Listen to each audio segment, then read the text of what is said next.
Today is the beginning of the end and the start of a new beginning. Time has come to redefine yourself and to let go of the demons in your head that have held you in captivity for so long. It's time to flip the page and prove them wrong. It's time for rebirth. Yeah, time's up to say goodbye to all the haters, doubters, and non-believers trying to bring you down.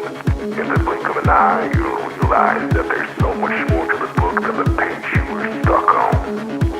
Finally, you will be free to live a life you love living instead of the life you think other people want you to live. Remember, you are the highest authority when it comes to knowing what you want and what you love. So stop trading yourself for the approval from others. Ladies and gentlemen, weirdos and geeks, please repeat after me.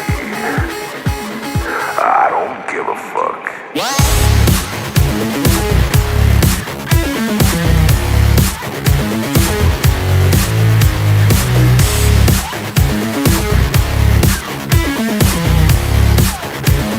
I don't give a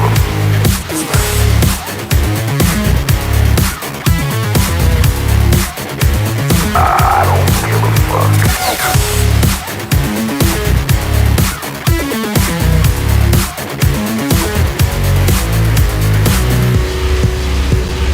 I don't give a fuck.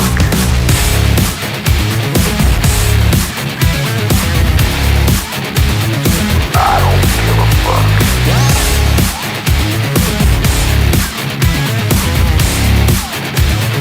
I don't give a fuck.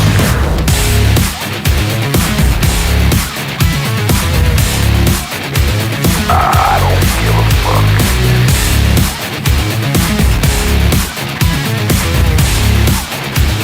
I don't give a fuck. It's time to start doing the right thing. So trust your instincts, stop listening to others, and own your decisions. People will always tell you what to do, who's being and how to live. So let's create some space for what matters most to you. You'll be glad you did. Now start claiming your time and your mental well-being by saying no more. No more. Say it loudly and proudly. In other words, fuck you.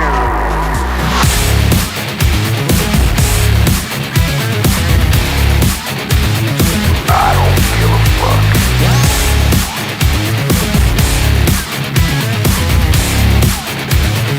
I don't give a fuck.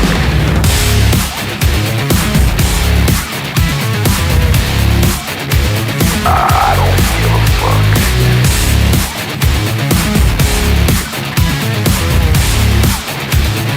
I don't give a fuck.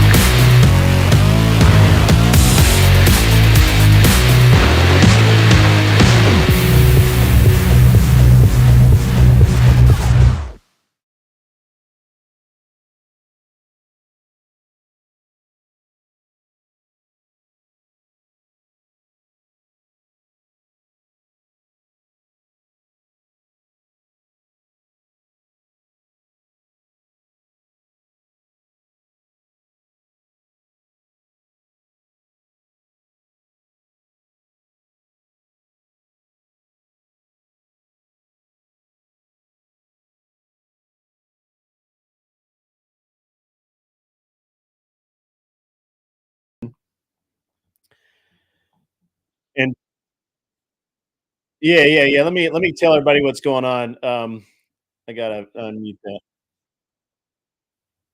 Yeah, yeah, and at the bottom you'll see it'll say edit video. It's a little blue tab. Click that. Hey guys, I'm helping Rob out for a second, so just give me a minute. Give me 1 second. Yeah, redirect ad, and that yeah,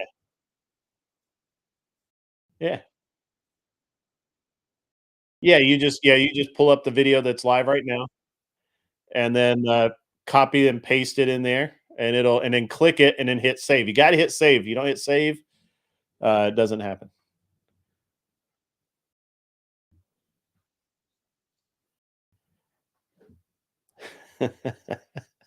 I'm helping Rob Noor out, guys. I'm sorry.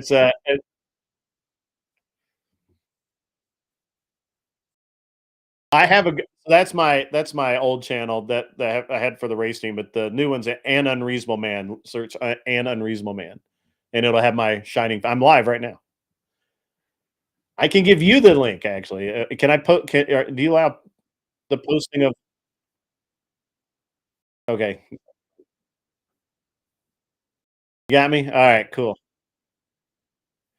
All right, all right. So you just you copy the URL. Yep. Well, you'll it'll have a bar there when you hit add. It'll bring up another screen and it'll have a bunch of things, channels that you're subscribed to or whatever. And then there'll be a line there, and you put that in there, and once you enter it, it'll show my stream below that. You click that. Yep. Yeah. Yeah. And I'm going to be here for 3 hours. So, all right. I like EOD. He was on my show the other night when I had Grumple Stillskin on. We had a great time. I like that guy EOD. Yeah. Yeah. I appreciate it. Yeah, yeah. Well, I wanna do some I'm gonna probably do so the debate's Wednesday, so I'll probably try and do some debate prep sometime Monday or Tuesday. So if you've got some free time, maybe we could jump on and do some debate prep. I know, I know. I know you won't be able to, like, guarantee anything, but that way if you wouldn't feel bad if you had to run away. Yeah, yeah. Well, either way. However you wanna do it. I'm easy. I will, man. You guys have a great night. See ya. All right, guys. Sorry about that. I was helping Rob Noor, and so Rob's awesome, and as is everyone else. It is Casual Friday, guys. We're going to. It's really cool. He's like, I would raid you, but I don't know how to raid you, and I'm like, oh well, I'll help you. Invoking my own self interest helps a lot. Steve Granger just subscribed. Thank you, Steve. Appreciate that. You're a gentleman and a scholar, or something like that. How is everyone out there tonight? Let me see who's in the house. Let's see who we got. Wait, give me 1 second. 499 comes in from Agropolis. Fist bump. Eagles. Us. All right, that's cool, man. That's cool. Yeah, I think that's an eagle. Looks like an eagle. Yes, I'm glad everybody's here tonight. It's going to be good. We're going to have a good time. Um, it's last night was great. It was interesting because I was really expecting more people to be there, to show up and hang out. But really, it was actually a really small crowd, and which was fine. It worked out great. So it'll be I don't know, probably a kind of a smaller crowd tonight as well. Arthur Daya is cleaning her kitchen. That's good. Arthur Daya, what did you think of Kita last night?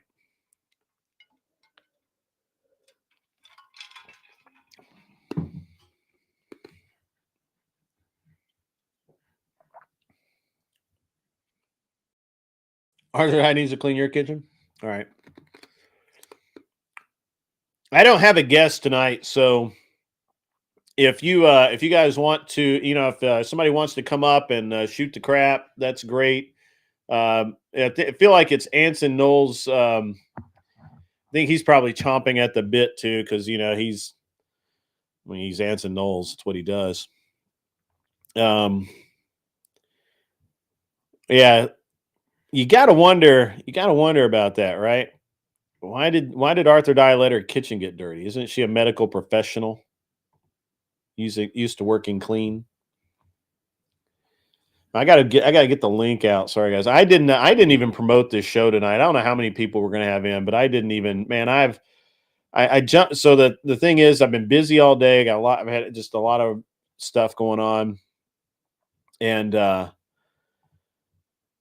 got home, I got a little bit of food, and then, guys, it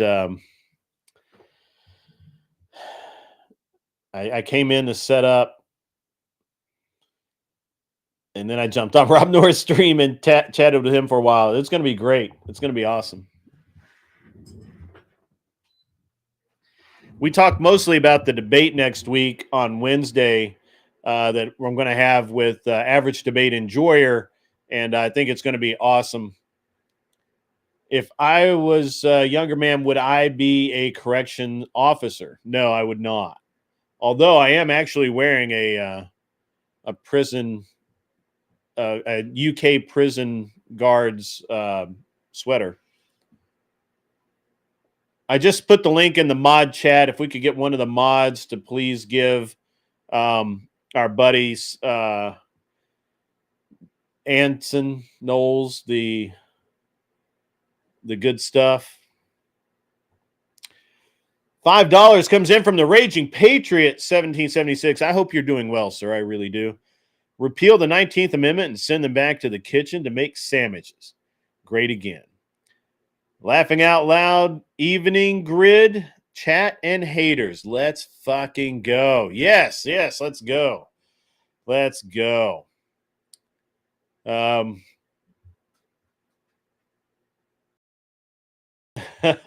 This is someone in our garage. We were both master mechanics. Yeah. I'm actually moving mine forward at the moment. I need to actually go to East Tennessee at some point. You were in the military? Corrections is something interesting. Arthur Dye is something boss babe something else. That's why. That's awesome. That's awesome. I think I've got my screens set up. Give me a second, guys. I got to swap my screens around. This goes over there, and this goes over here. And now I mess something, and that goes. Yeah, there we go. All right, got it. Yeah, there we go. Cool. Yep, something boss babe. That's what it is. Smoking Spaceman, good to see you. I haven't done the introductions yet. Let's see who all is in the house tonight. We've got Anson Knowles, chairman of the board.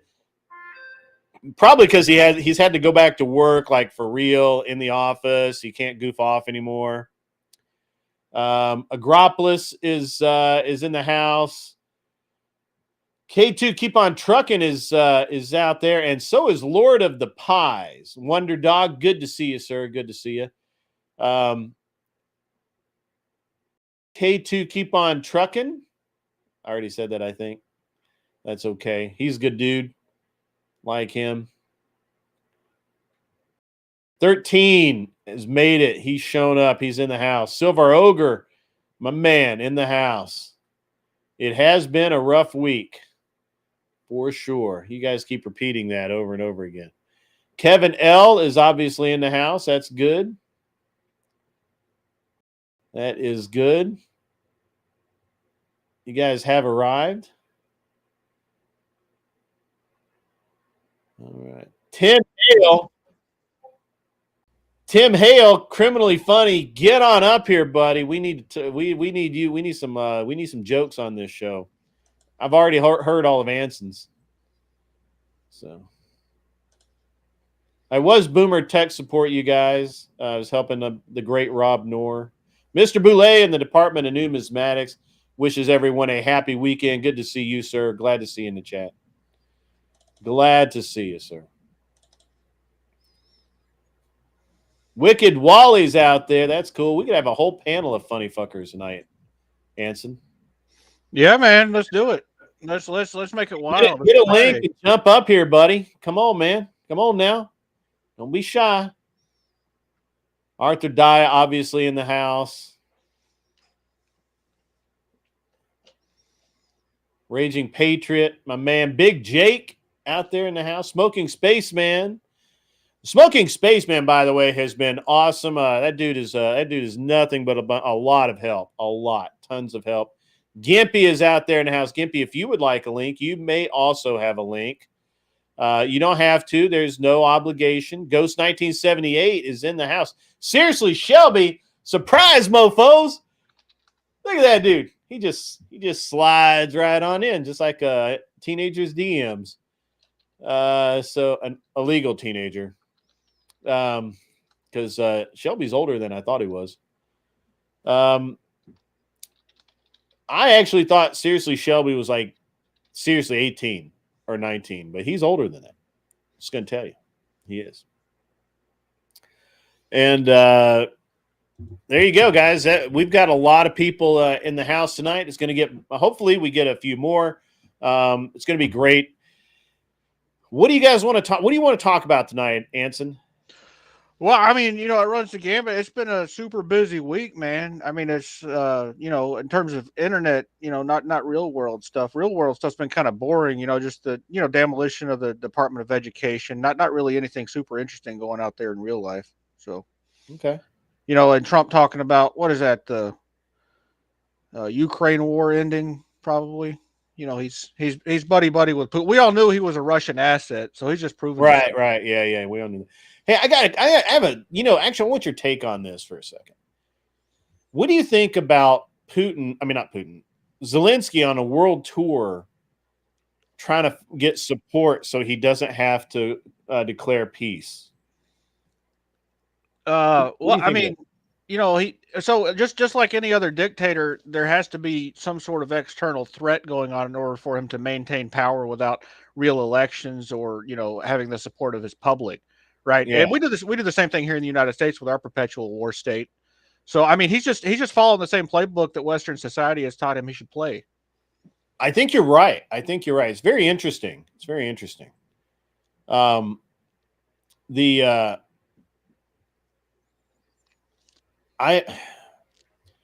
didn't actually realize that it was Zelensky that walked away from the deal table to get it ceasefire done.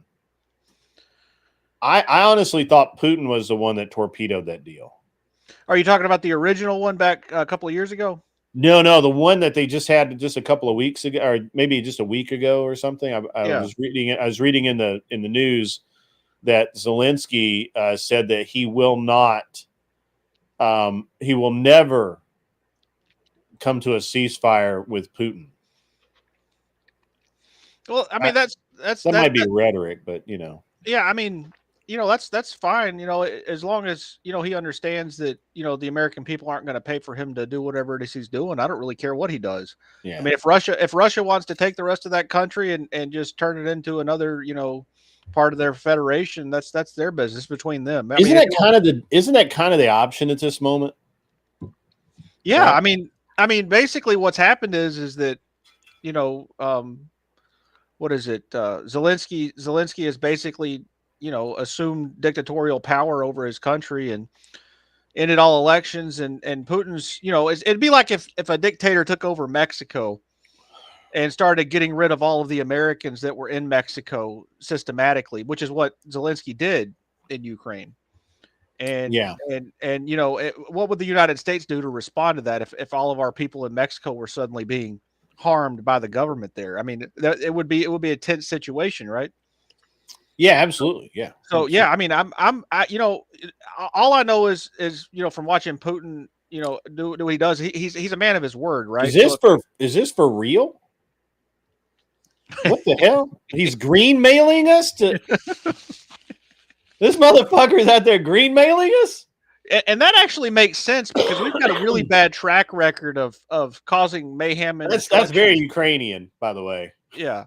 that's just Ukrainians doing Ukrainian shit. Well, we've got a really good Is that for real? Seriously, Ghost 1978. Is that for real? Just wow. Damn, son. I'll check the hot sheets and let you know. Check the hot sheets. Yeah, Grok.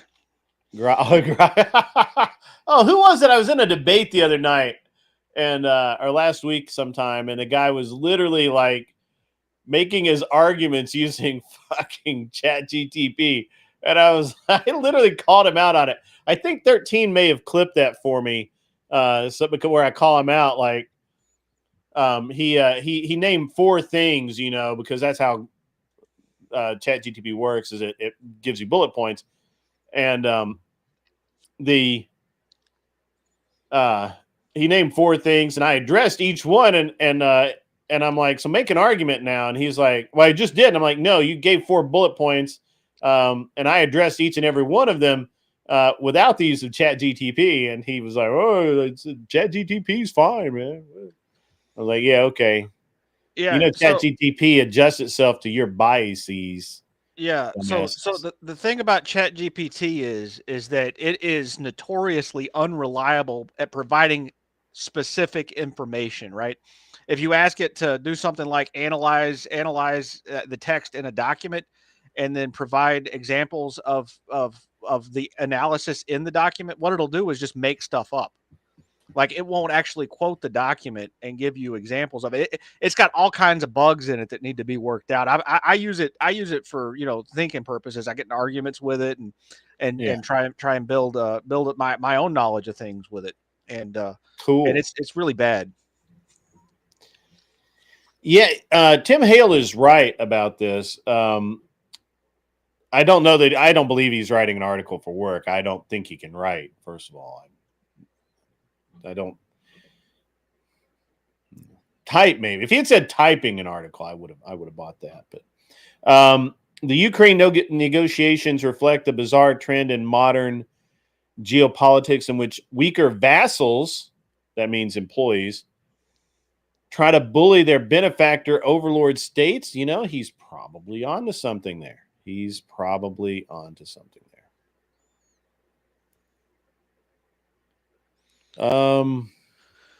What else? Yeah. So interesting stuff. Your dome light in your cab keeps turning on and off by itself, and I can't rip the cord because it's company equipment. What do you think it might be, so I can get it to stop? Just pull the bulb out. Just take the cover off, and you're talking about the dome light. Just take the bulb out. Or turn it off at the dash.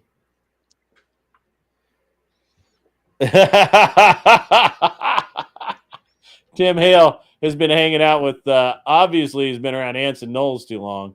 You want to read that one, Anson? That was right up your alley. I can definitely write, but only with one hand while watching your stream grid. I have that problem when I'm watching Eternal on Wally's stream. Arthur Dyer fires back. Anson does the stream with one hand too. Yikes. Arthur Dyer only when you're on the screen. It's an LED light built into. Try multiple times, turn it off at the dash. Dude, I have no idea then. You can check and see if one of the pin switches in the doors, if it even has those, may have the roller switches now, but you can check the door switches and see if one's loose or messed up or put tape over it. That's weird. I'd need more knowledge of the vehicle, but bubblegum. No, you can't use bubblegum. Bubblegum just turns it pink. What? No comment, Anson. That was like a wide open shot. I don't know. I feel like I say it's all pink on the inside like every week now because I'm on panels so much, and that's one of my go-tos. Yeah. It feels lazy. I need to come up with something. I caught you on with the Furby the other night, man. What was up with you and the Furby? Oh, I just like having fun with him. He's a gem. You were really pissing that dude off. Yeah, I know. You got to have something. It's cheap entertainment, Grid. I mean, it's definitely cheap. Yeah, it's so easy. Yeah, I mean that dude, like he's just man. Send me a video on Discord. It's fine. Yeah, he's just delusional. I don't know what his deal is. That guy wants to debate me so bad, but he can't debate. I don't debate with. I do not debate with weetards. And he is a wee. He is a wheelie weetard. Well, what he does is every time he's on a panel, he does this, and it drives me nuts. He makes the conversation about himself, and then he Every gets single time. Yeah, and then he gets whiny about it when like someone wants to talk about something else or like change the I think subject. it was last night. Sarah kept trying to get the conversation onto something else, and that stupid moron. I had to censor myself. Kept bringing it back to it, and I'm like, dude, shut up. Yeah, he's self-absorbed. I mean, even Nev was like, dude, shut up. Yeah, he's a commie, you know, so he can't help but be, you know, incorrect in his logical abilities, and he just says incorrect things constantly. And then he like doubles down on it and tries to gaslight you into thinking that whatever he said is true. I mean, it's basically Wally, like get a link, bro.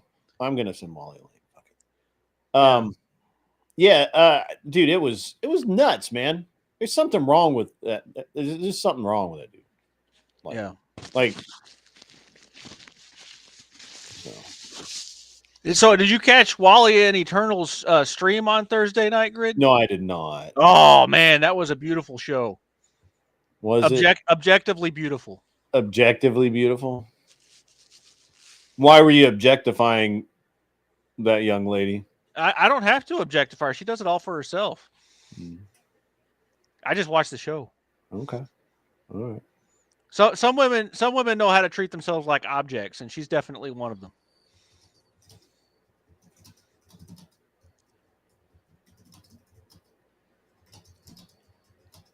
I'm a huge fan of Wally's work. Yeah. I think you're a huge fan of what's her name bouncing around and hardly anything. Well, I mean, you know.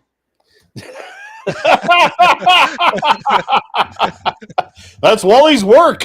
Yeah, that's Wally's work. I just sent the guy I'm going to debate Wednesday a link. Maybe he'll pop on for a few minutes, maybe not.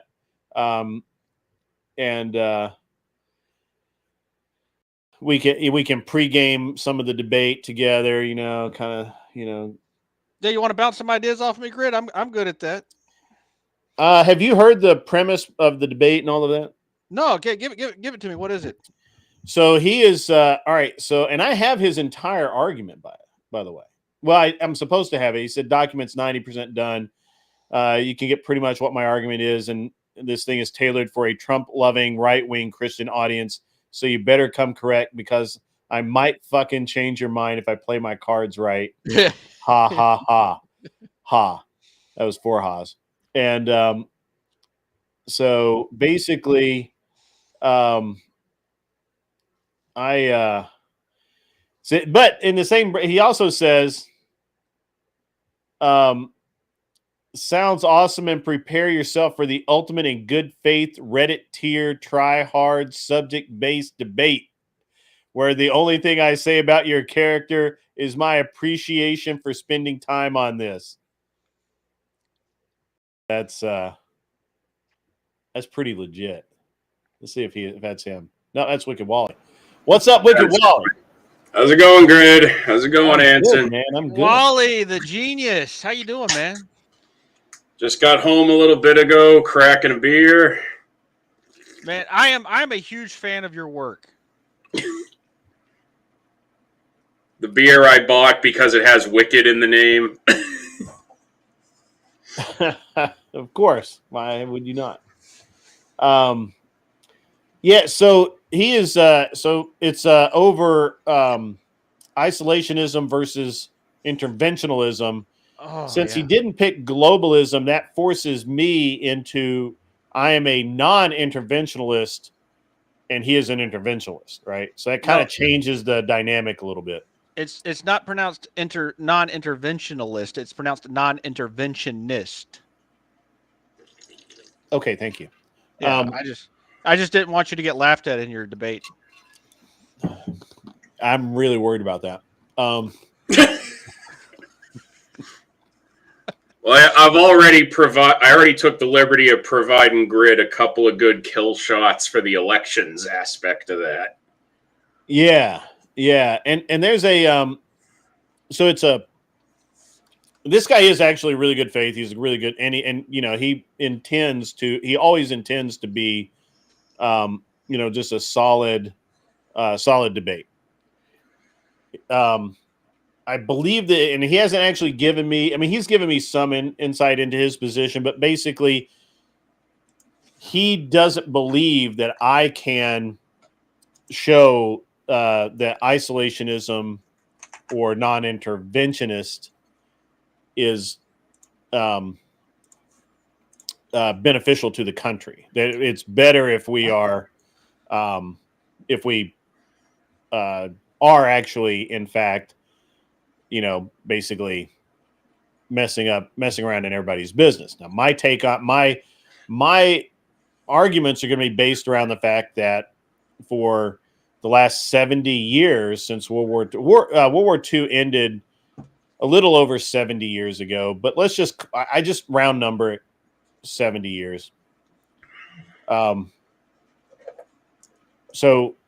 for the past 70 years, we've done nothing but intervene and act as the world's police. And I don't believe that anyone can give me an example of those actions that have been a actual positive in the world.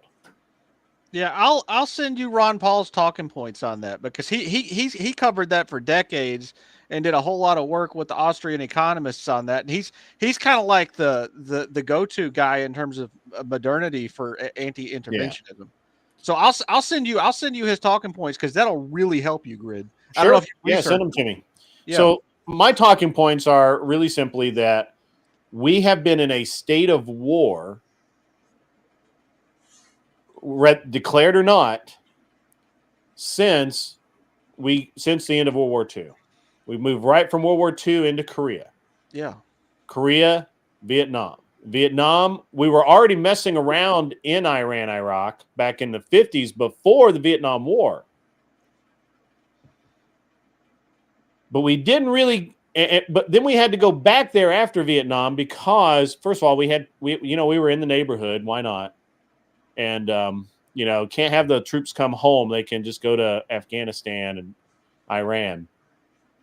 And my argument is always that if you look at pictures of the Middle East in the 50s, they are every bit as cultured and advanced and modern as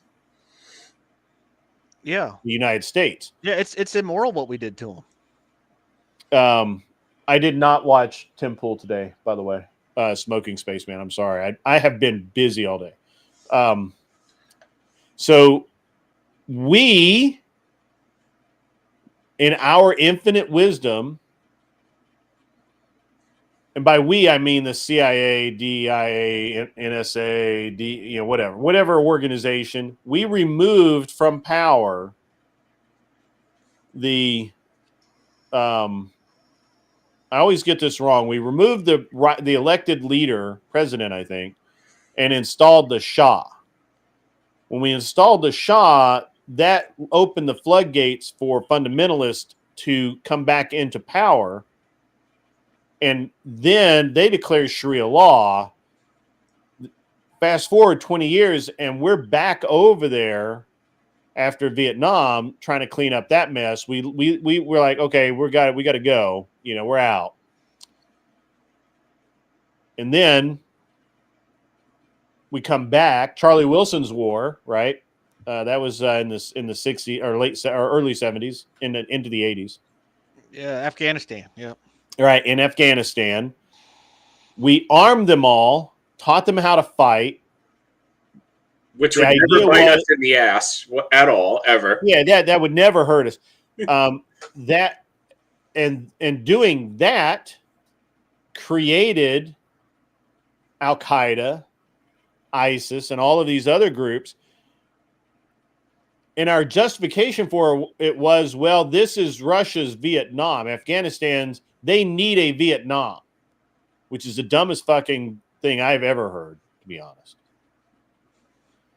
So I don't know where he by by being a non-interventionist, my stance is that we ought not meddle in other countries' economics, and we should not provide aid.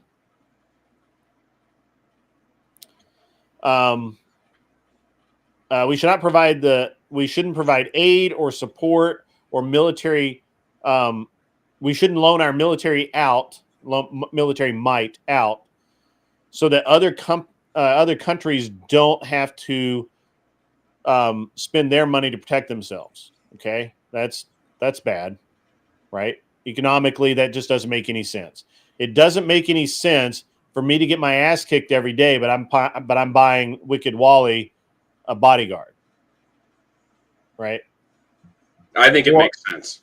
It makes sense for me. I benefit from. Well, you're leaving out something important about interventionism, Grid. Well, hold on, I haven't finished. So it's also wrong, morally wrong, in my estimation, that we artificially depress several nations' currency, especially smaller nations. We depress their currency to make ours more valuable, and we do that on purpose, artificially. And when we do that, that manipulates a bunch of markets that we then spend our money to try and fix. Do you understand how massively screwed up it is to have the IMS literally depress Ethiopia's currency, and then we send them $10 billion? That is fucking nuts. Go ahead, Anson. Yeah, so you're missing the biggest thing that will actually, if this is a right-wing audience that you're going to be talking to, the biggest thing is foreign aid, because that's interventionism. It's all that stuff with USAID. You can bring all of that into the argument, because that's classic us trying to impose our culture on other cultures using our money and our resources. That's textbook interventionism, and you have limitless examples of waste, fraud, and abuse you can beat them over the head with. It's pro MAGA. Yeah. So the interesting thing is that Arthur Daya asked, she always struggles with the question, does there ever come a point where you have a moral duty to intervene if there is a Hitler sending people to the chambers? We did not enter the war even when we knew Hitler was doing that. Yeah. We did not enter the war. We were pre-World War II. We had the right attitude, and that is, Europe's going to be Europe. It's a fucked up place. What can you do? And I'm not entirely certain we picked the right side in that war, because Stalin objectively was worse. Correct. And he was our ally. What brought us into World War II was FDR. He absolutely wanted us in World War II, and he did everything he could to poke it and prod it. And the thing that put us over the line, the thing that finally got us into the war, was Pearl Harbor. Pearl Harbor now is shown, and I was taught in school that Pearl Harbor was a sneak attack, and it was just but that's a lie. FDR knew for months what was going on. The Naval Department knew for months what was going on, and they allowed that attack to happen. Now, obviously, I think that FDR and his arrogance felt like that we would get a bloody nose. We wouldn't get our dick punched in the dirt. But Pearl Harbor we could have prevented Pearl Harbor. But if we had, we would have stayed out of the war. And FDR absolutely wanted us in the war. Yeah, because he was a commie like Stalin. Arthur Dye, we didn't. Hold on, I gotta. But we didn't enter the war because of morality. We entered the war out of national pride and anger. Yeah. And to help FDR continue to be president. That was his main motivation. And to push his socialist agenda. Yeah. Because FDR's doing what FDR did what Zelensky's doing now, and try and perpetuate continual war to maintain power. It's a very close association for sure. I'm sure at some point during that debate, it's going to come up on the subject of having security agreements like NATO and whether they should exist at all. I don't think they should. No, they shouldn't. I don't think they should. I mean, at the rate things were going under Biden, they should be grateful there hasn't been a new Warsaw Pact initiated by Russia, essentially, because there damn well could be by now, easily. Yeah. Yeah, well, Putin, I think, is too nationalist for that. They get somebody, whoever follows Putin could make that happen. But he's too nationalist. He doesn't want to work with other people. He wants to conquer them and add them to his kingdom. Well, the thing is that in order for them to have like a something that would actually feel like a threat if they were to enter into an alliance, they would really need India to break away from being neutral and decide to tip towards them and China. Because then, like, India getting involved brings another economic powerhouse into that agreement, and then it looks really dangerous. Russia and China together with North Korea, Iran, it's same old, same old. Like, there's not really a game changer there if they make a treaty. So I gotta answer Arthur that. Do I believe that, or do I think that there's ever an occasion to intervene for moral reasons? No, I don't believe so. My morality as an American does not extend to protecting other nations. Other nations should be able to protect themselves, or they become a new nation.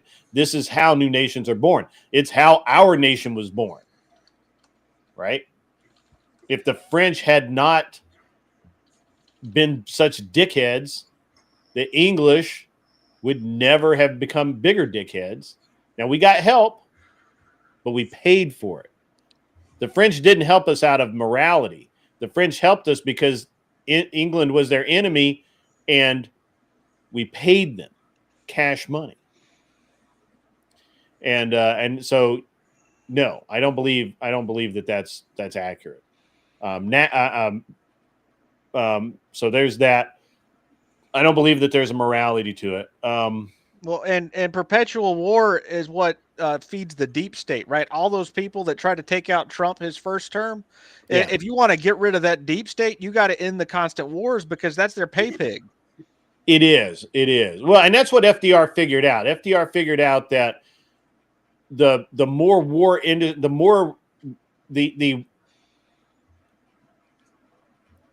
massive run-up in war material was so good for the economy. You can't ever let that go, which we could. And the argument has been made, and it's weird for me to make this argument. The argument has been made, and I think it's a good argument, that if we stopped building the number of bombs and missiles and all of that, and had just maintained an inventory, right? Like whatever, 100-day supply or some shit, right? Then and concentrated on development and refining and making that stuff cheaper, we would be actually a stronger country, and we'd have faster integration of new technology. But the current industry will not allow that to happen. So. Yeah, because it's a jobs program, and it's not about defending the nation. Correct. Yes. And Tim Hale, criminally funny, J6er. Guys, I'm not defending FDR, but geopolitically, there was a benefit to the American establishment in coming to the war late to replace the crippled British Empire, the world hegemon. We broke them. True, and we owned everything, but we gave it back. And so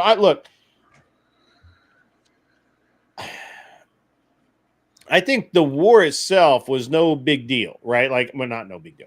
The war itself was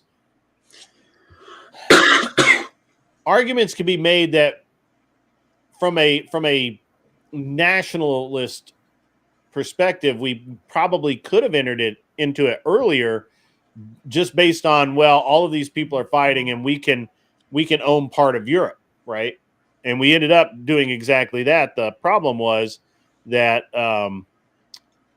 we didn't keep it. You know, we owned all of Germany, we owned Japan, we owned most of North Africa. We just gave it back. We just gave it back. No, Russia's figured out a good way to take it for themselves at this point. Because what they're doing now is essentially they're doing interventionism, but they're doing it in a way that makes sense. They're going to countries like Mali that have had poor historical relationships with European countries that had originally partitioned those countries out in the first place, like France. And as they want the European countries out, Russia's going in saying, Wagner can help you with your security problems. You don't have the cash on hand, but you got a lot of mining rights we could use. Yeah. Tim Hale is right about this, and this is the way I look at it. Pardon me. Wow, that was 3 in a row. If we're going to get involved in a war, we not only do we need to believe in it, but kind of got to get something out of it, because we're sending our men to die. We're sending our equipment to be destroyed. We're sending, there's a cost to the country, right? Now you can say, well, it fuels a military industrial complex and there's jobs and all of this stuff. Sure. But we could just as easily make bicycles. See, now Tim Hale's argument's actually kind of pissing me off a little bit, because what he's saying there is it's good to have a weakened Christendom, right? The ancestral homeland of people that look like us needs to be weak, because that makes us stronger. That's a zero-sum type of thinking where we're strong because you're weak. It's ridiculous. And because of the region that it's in, where he's saying Christendom needs to be weak, I think it's a satanic argument. Well, and it is the decolonizational movement that got to where I was just talking about, where now Russia is stepping in because they have decades of poor relations between those African countries and the European countries that they can easily take advantage of. It's not actually Russia that's stepping in. It is the Wagner Group, which is no longer even run by Wagner. Yeah, Wagner is essentially just a third party. They're a proxy for the Russian military, but essentially now their services are being paid for by these countries selling the mining rights off to Russia, because there's a lot of potential for mining operations in those countries, but nobody wants to invest the money to put the infrastructure there to get the shit out of the ground. I got to get Tim Hale and Anson to debate sometime. You guys it'll be funny. Yeah, I agree. I like Tim Hale. He's my kind of radical and everything, but he's a neocon apparently. So no, I think a lot of people believe that, and to some degree, I don't know that I actually really disagree with what Tim is saying. Like we did come out ahead at the end of World War II. But wouldn't it have been better if the British didn't trade their empire for universal health care? And I agree with that part. Yeah, it's not. So again, if we are going to get involved, then we should get something out of it. And not only should we get something out of it, we should somehow better the world, right? Like, it doesn't do us any good. Like, for example, it doesn't do us any good to go over and provide protection for France and Germany and then allow them to be soft invaded by a few 100,000 Somalis, right? Or Syrians. I guess they're Syrians, they're not Somalis. Yeah, same thing. They're from everywhere, basically. But it doesn't do us any good there because now that the country's changed and there's nothing we could do about that, right? I'm telling you, I got to get Anson in. I got to get Anson in. Yeah, I mean, he's pretending like he's not chilling for a weekend Europe. Just because I call Europe Christendom doesn't mean that it's not Christendom that you were talking about. But most people don't think of Europe in those terms anymore. But that's what it is. I got to be honest, Wally. I'm liking the Zelensky haircut you got going on. I mean, I still have the thing is like I don't shave the back of my head though. Like it's kind of almost like a very wide mohawk in a way. Hey, you're kind of like a mullet guy. Nah, not really a mullet. Like I kept it clean in the back, but I actually when it gets long up front, like it looks a lot better, I think. You say so. I'll go with it. I never actually thought most of my life I could actually grow my hair out to a point that like all the curls in it would fall out, but they actually did. Nice. Oh, Tim's got you. Neocons are Trotskyites. Trotskyites. There you go. With a new name. I'm not an advocate for a neocon foreign policy. I was describing the global visions of World War II era statesmen. That's true. That predates neocons by decades. FYI, history major, bro. No, you need to read different history books.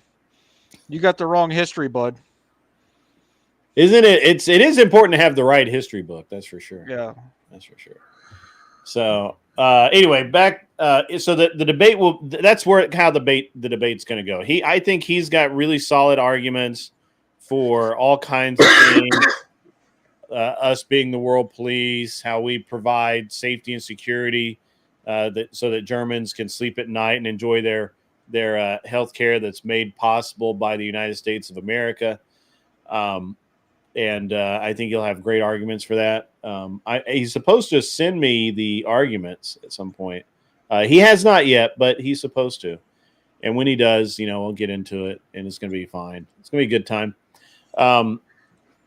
So that one's coming up, and then I've been invited. I don't think I'm going to do it, but I've been invited to a debate Monday debating the auto pen issue. I don't know. That seems kind of silly. I mean, what difference does it make? Everybody knew he wasn't running the country anyway. Well, I think that's the reason that they're calling the auto pen into question, right? Because I agree. I don't think he was running the country either. I think most people will agree with that. The guy could barely walk. Sorry? They said the guy could barely walk. Right. Yeah, exactly. And so when you're the thing is that I'm of the position that 100% I don't believe that dude knew anything that was going on. If he gave an order to sign a document using auto pen, I mean, I don't think he knew what he was doing if he did so. But I also believe that you'll never be able to prove any of that because that dude is so far gone that he's so suggestible that his handler will say, you remember when you signed this, Joe? And Joe will be like, yeah, I remember. Yeah. It was the Tuesday, right? No, it was yep, you're right. It was Wednesday. So, yeah. So,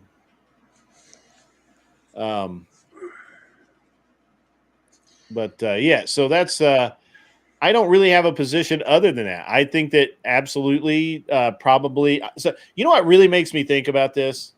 Do you guys remember this? And tell me if I'm reading too much into this. Tim Hale, your opinion too counts. so you remember how that letter just materialized out of nowhere, where Joe says, "I'm not going to be. I'm recusing myself from the race, and and Kamala is going to run in my place." I'm paraphrasing like a lot, but that's basically the gist of the letter, right? We all remember that, right? We're like, "Holy shit, he really did it!"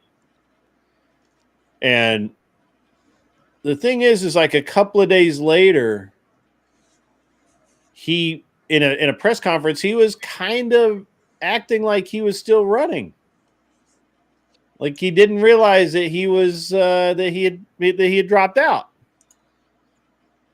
And I was like, well, how does that work? If either he knew what he was signing, right, auto pen or not, either he knew what he was signing and what he was writing, or what was written for him, or he didn't. And if he didn't, then Kamala's entire campaign was illegal. Well, see, now what I don't get is why the people who were running the country just didn't use the auto pen to make him resign. Well, that might have been too much. I mean, suggestible is one thing, out of control is another. So, I don't know, Wally. What do you think? I at this point, I mean, I think it's moot at this point. Like, whether or not Kamala should have been able to run or not, she fucking lost. Yeah. I think if anything, it would just be helping the Democrats cope at this point. I think that the question is that all of the pardons that he supposedly signed. Yeah, maybe it was just like they were Xeroxing them off, basically. Yeah, well, no, maybe maybe whoever was actually running the government decided to do that, and Biden never knew it even happened.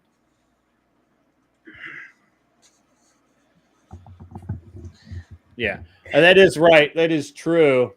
Lord of Pies says Biden is so demented he put on a Trump hat thinking it would be funny. No, he just wanted to support his people. What's up, Avoided Hornet? How are you, sir? I've never had Avoided Hornet on the panel. Mods, let's get Avoided Hornet a link. Have him come on up. I haven't had a lefty up here in a while. It's something that I think they could really easily resolve if they would just make a standard as to what can be auto penned and what can't be. The president basically has to order it. Okay. And I believe he has to be present while it's happening. So there is a standard. The question is that even if you, with the standard and everything, you lay everything out, even if you do all of that, you can't, I just don't feel like we'll ever be able to prove to a reasonable certainty, because remember, Washington, everybody's corrupt. You're never going to prove beyond a reasonable doubt. But I think that you could prove to a reasonable certainty that Biden had no idea and that the auto pen was used without his knowledge or permission. I don't think you can prove that. It's one of those things where it's like, yeah, we got no proof of this, but neither do you. Right. Exactly. Exactly. See, I would be okay with like the auto pen concept for being used by a president for official documents, as long as it's being used for something he's already stated in public. So like we already have it as a matter of record. That's another question behind all of these pardons. He specifically said he was never going to pardon his son. He wouldn't do it. And then his son gets pardoned. He never said anything about pardoning and pre-pardoning all of these people like Fauci. Never, not one word ever said about that. All of a sudden, a whole slew of them. Which is exactly why I think those documents a president should have to sign individually, uniquely, because they haven't made a statement in public about it before, or if it's something that's going to be contrary to public record. That, to me, that then calls into question if that stuff was auto-penned. Well, at that point, how legitimate is all of this? Because it's something the president hasn't declared publicly before. And this is another thing, is that Arthur, see, I haven't been able to verify any of this. I've heard this from several sources that Biden was actually out of the country golfing or vacationing during some of the signings by the auto pen. And technically, you can't do that. I don't know. I mean, I've worked in business settings before where I had like, signing authority where I had the stamp of the owner and I could stamp on signatures. Sure. And there was an understanding of what I could and couldn't do and the process for, what that was. And, I mean, I don't really care about the auto pen, to be honest with you. I mean, if Biden wanted to contradict anything that he signed and say, hey, I didn't sign that. He was the president. He had a microphone. He could have gotten out there and been like, hey, these people are fired. This thing is null and void. And he never did that. So, yeah, I mean, I agree. I mean, that's the thing. I think the argument of him being, or the position that he was so mentally checked out or whatever, that's a great argument. I just don't think you can prove it. I don't think that you can. I don't see where that can be. That can't be won. You can be argued for decades though. And probably will be. Welcome, Hornet. How are you? How you doing, Grid? I'm good. You've never been on my show before, so Yeah, I don't think I've been up here before. Yeah. I was just glad for the invite, so I was just like, I'll jump on for a little bit. Yeah, cool, man. How's everything going for you? Pretty good. Yeah. I don't know if you've been looking at the JFK stuff, but that's pretty interesting. I have not had time. I've seen people talking about it, but I haven't even read what they're saying about it. Well, I've been more focused in on the. Your volume's really low. I'm going to turn you up over here, but maybe. Let me see if it's over here. I got you turned up there a little bit. Let's try that. Hello. There you go. Okay, there we go. Apparently there's over 400 social security numbers that got leaked in the declassified files.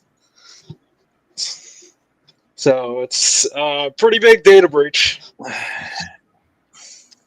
It's always weird when you're dealing with old files like that. I always wonder why. There's got to be some procedure for it. You got to wonder if they're actually following it. Yeah, for sure. I think with the firing of the people that used to check this kind of stuff, some stuff kind of slipped through the cracks, and unfortunately, I think this was just too rushed. They didn't take the time to actually look through and be like, "Hey, these people are still alive. We should probably remove this information so it's not accessible to the public." Yeah, it could be. I'll have to look into that. It's wild stuff. I have not heard that, but I have been. I have not been paying any attention to the JFK thing. It's so far down the list of things that are on my radar that I don't. The only time I pay attention to JFK is when I get to argue with magic bullet people. Well, so some of that stuff came out in the files. The original ballistics report indicated that the bullet that was fired by the guy that was up in the That it just Talk Studio anything. It's fine. It's just the software randomly will do that occasionally.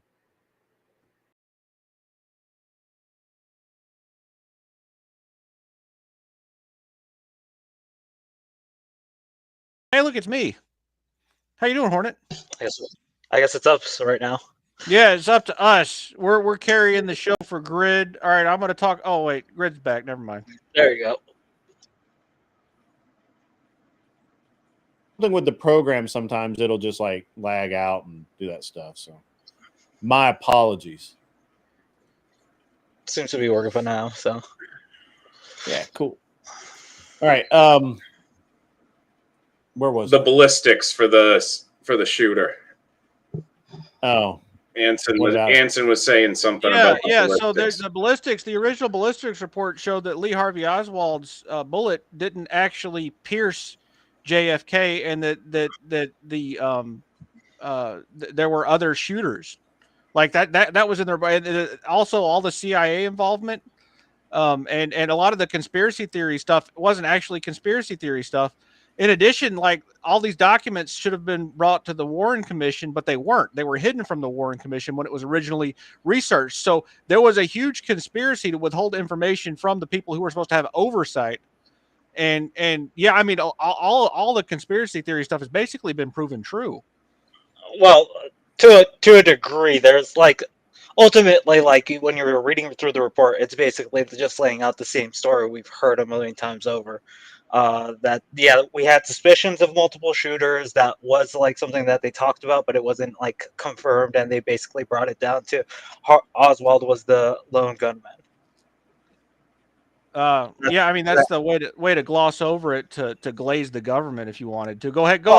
and give the CIA a good hand job there. It's not even about that. To be 100% honest, it shows how shady the CIA was and the FBI and every like central agency has been acting over the last like 40 years on this investigation. Like they've been tailing people in foreign countries, wiretappings, like so much in there that it shows that their maliciousness is at a higher level than we thought.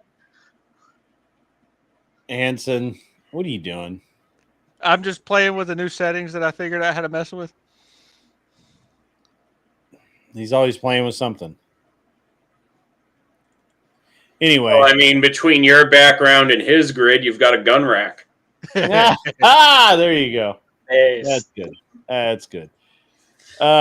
I mean, had he not been assassinated, yeah, I mean, I think everybody's killed. Had he not been killed, I really think JFK would have probably ended up going down in flames as one of the worst presidents of all time. But being killed gave him a forever glorious reputation.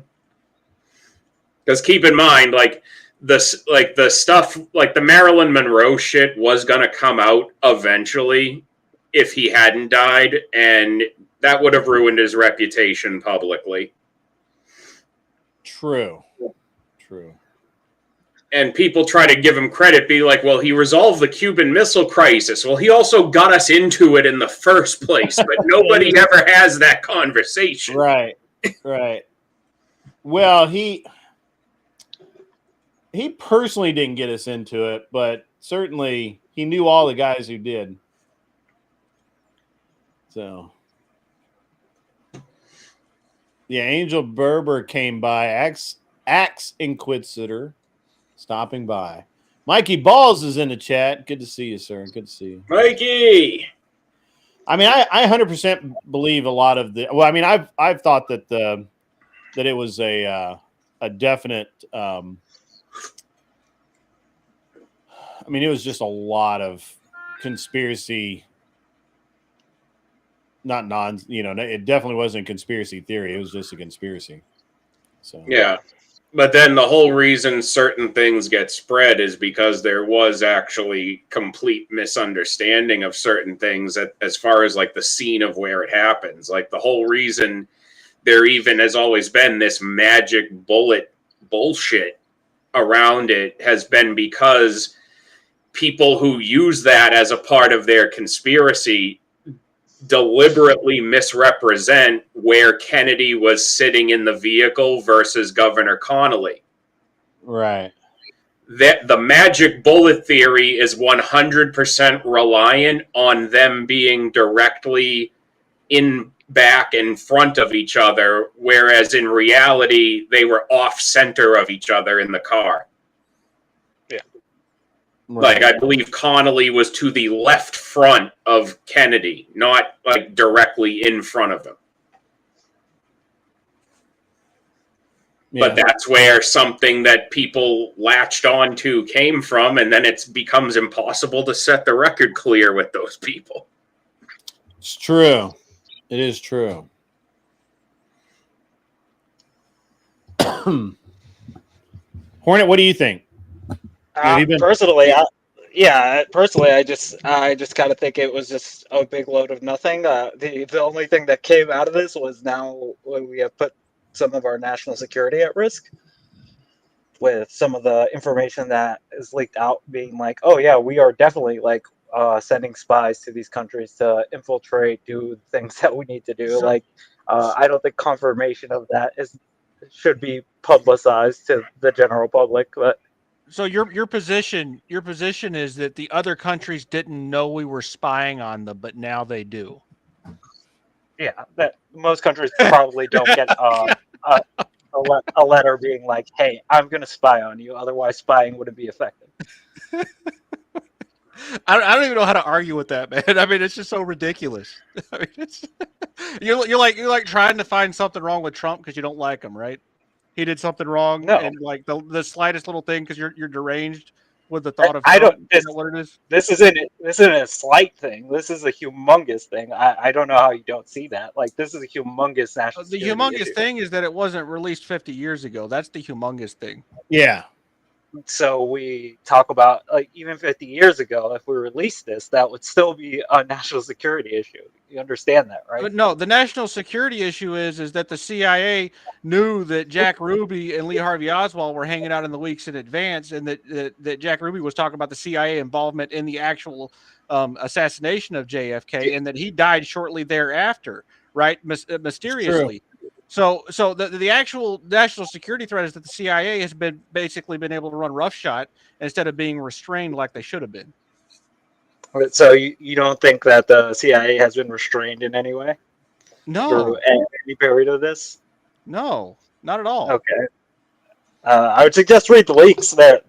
It shows that they're kind of like operating in ways where it's just like, okay, this is not normal.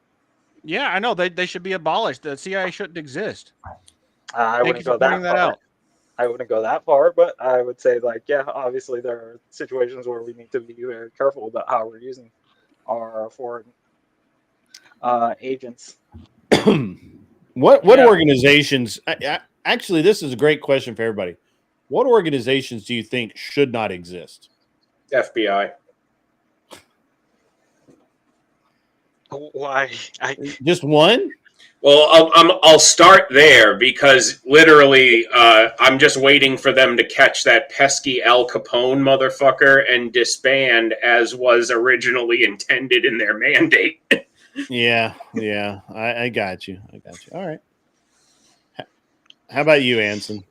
What government organizations do you think should go away? Congress, the judiciary, and then All right, you're a monarch. I always forget. He gets Yeah, me he's a because monarch. Everything. Everything. all of it.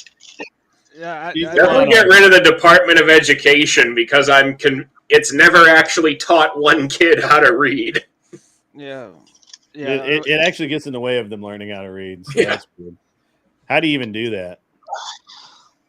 I don't agree with that, but Really? I think we were around Sarah's yesterday. I said as much. I think the Department of Education Is he getting like?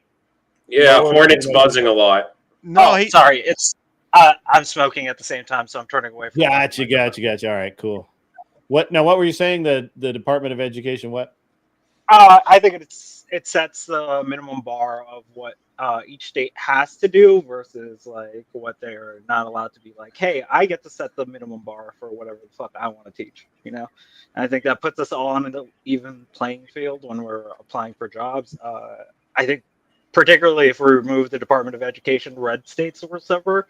So the Democrats don't. I don't know why they're whining about it, but again, it would be just primarily the red states that would be suffering from this, It's department interesting. dissolving.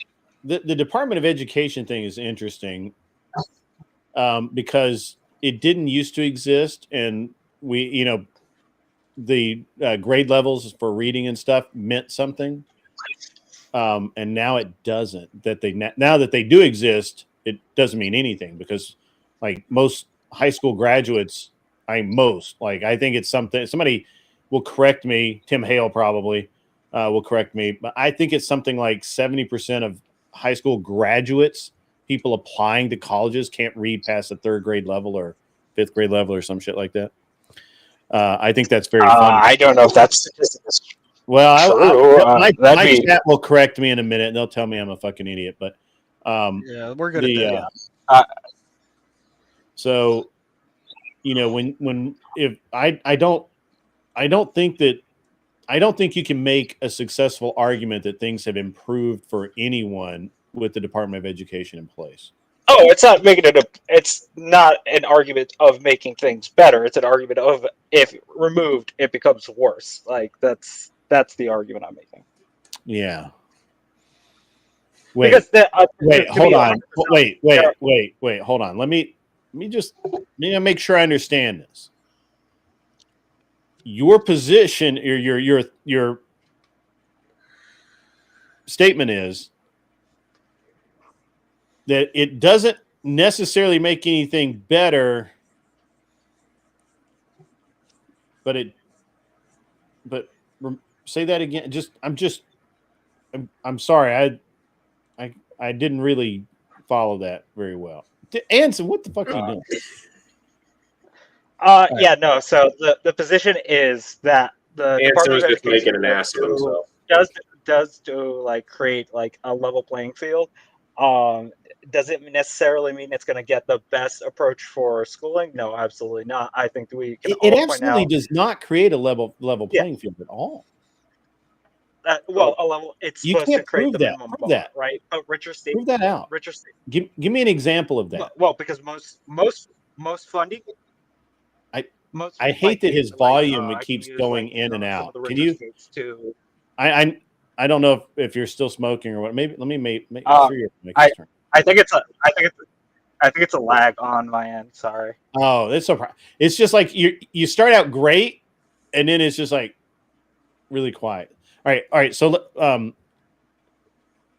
the last thing I heard is level playing field, and I asked you to give me an example of that. Just tell me how that works. Because I actually think that the Department of Education not only does not provide a level playing field at all, that they've disadvantaged a lot of places in favor of other places, which is wrong. So let me so help me out with that. I'm very curious about this. Arakar. Okay, so okay, you can come up. typically, what we see with the Department of Education is they create the federal budget on how much schooling is like, so they try to distribute the money equally. But as I think we all know, federal funding for schooling comes mostly from the state. So a lot of the divisions that we see through like each state by state schooling is going to be because that state has more money to put into these funds, right? Now, when you remove the minimum bar, that means that those states that particularly have had that bar to rely on, now no longer have that, and Okay. Before you move into the next point or whatever, I don't want you to move on yet. So let me make sure I understand this correctly. You're saying that one of the things that the Department of Education is able to do is they're able to evenly distribute the money throughout the national school system, and therefore that equalizes the learning opportunities. Is that it prepares schools to get the necessities that they need, right? Like books, supplies, stuff like that. That's the dumbest thing I've ever heard in my life. In the state of Tennessee, where I'm at, we operate at a budget surplus. So we actually refused federal education dollars because of the hooks and things that come with it, the requirements, the drag time story hour, you're going to have to do it this way or you don't get the money. We said, no, we don't want your money. We have plenty of money to operate our own schools. And our governor did that, and we backed him for it. We have pretty good schools here, so I'm very interested. So I don't think that I don't think your argument works. No. And if I look at like Michigan, right? That's what I stated. That's what I stated earlier. Some states can survive without that, right? Some states can like just to use California as an example, right? If you cut off federal funding for them, they have such a large population that their learning system isn't gonna take the hit. That's an even worse argument to make, because in theory, California has the fourth largest economy, and they should be able to, without federal tax dollars, support their own state. that's what I'm saying. Like that, California would be able to, but somewhere like Nebraska would have a harder time reaching the I funding. think Nebraska probably operates at a budget surplus as well. From my understanding, they don't. I think this is how the liberal talking points fall apart. Is once you start actually looking at things, it just doesn't work. California is, in theory, I will say in theory, because I don't believe that California is actually a large economy. I think that a lot of money goes in and out, but that doesn't mean you're doing well. That's literally the sign of that. To me, that's a symptom of a business about to crash and burn, and I wouldn't buy it. But when I look at, so if I look at Nebraska, and I'm not pulling anything up, I'm not Googling or anything, this isn't a debate. I don't really give a shit. It's just an interesting talking point, right? Yeah, for sure. Kansas, Nebraska, those states, they have pretty stable economies, and they can budget for their Department of Education, and most of their money actually comes through property taxes. They don't require federal money.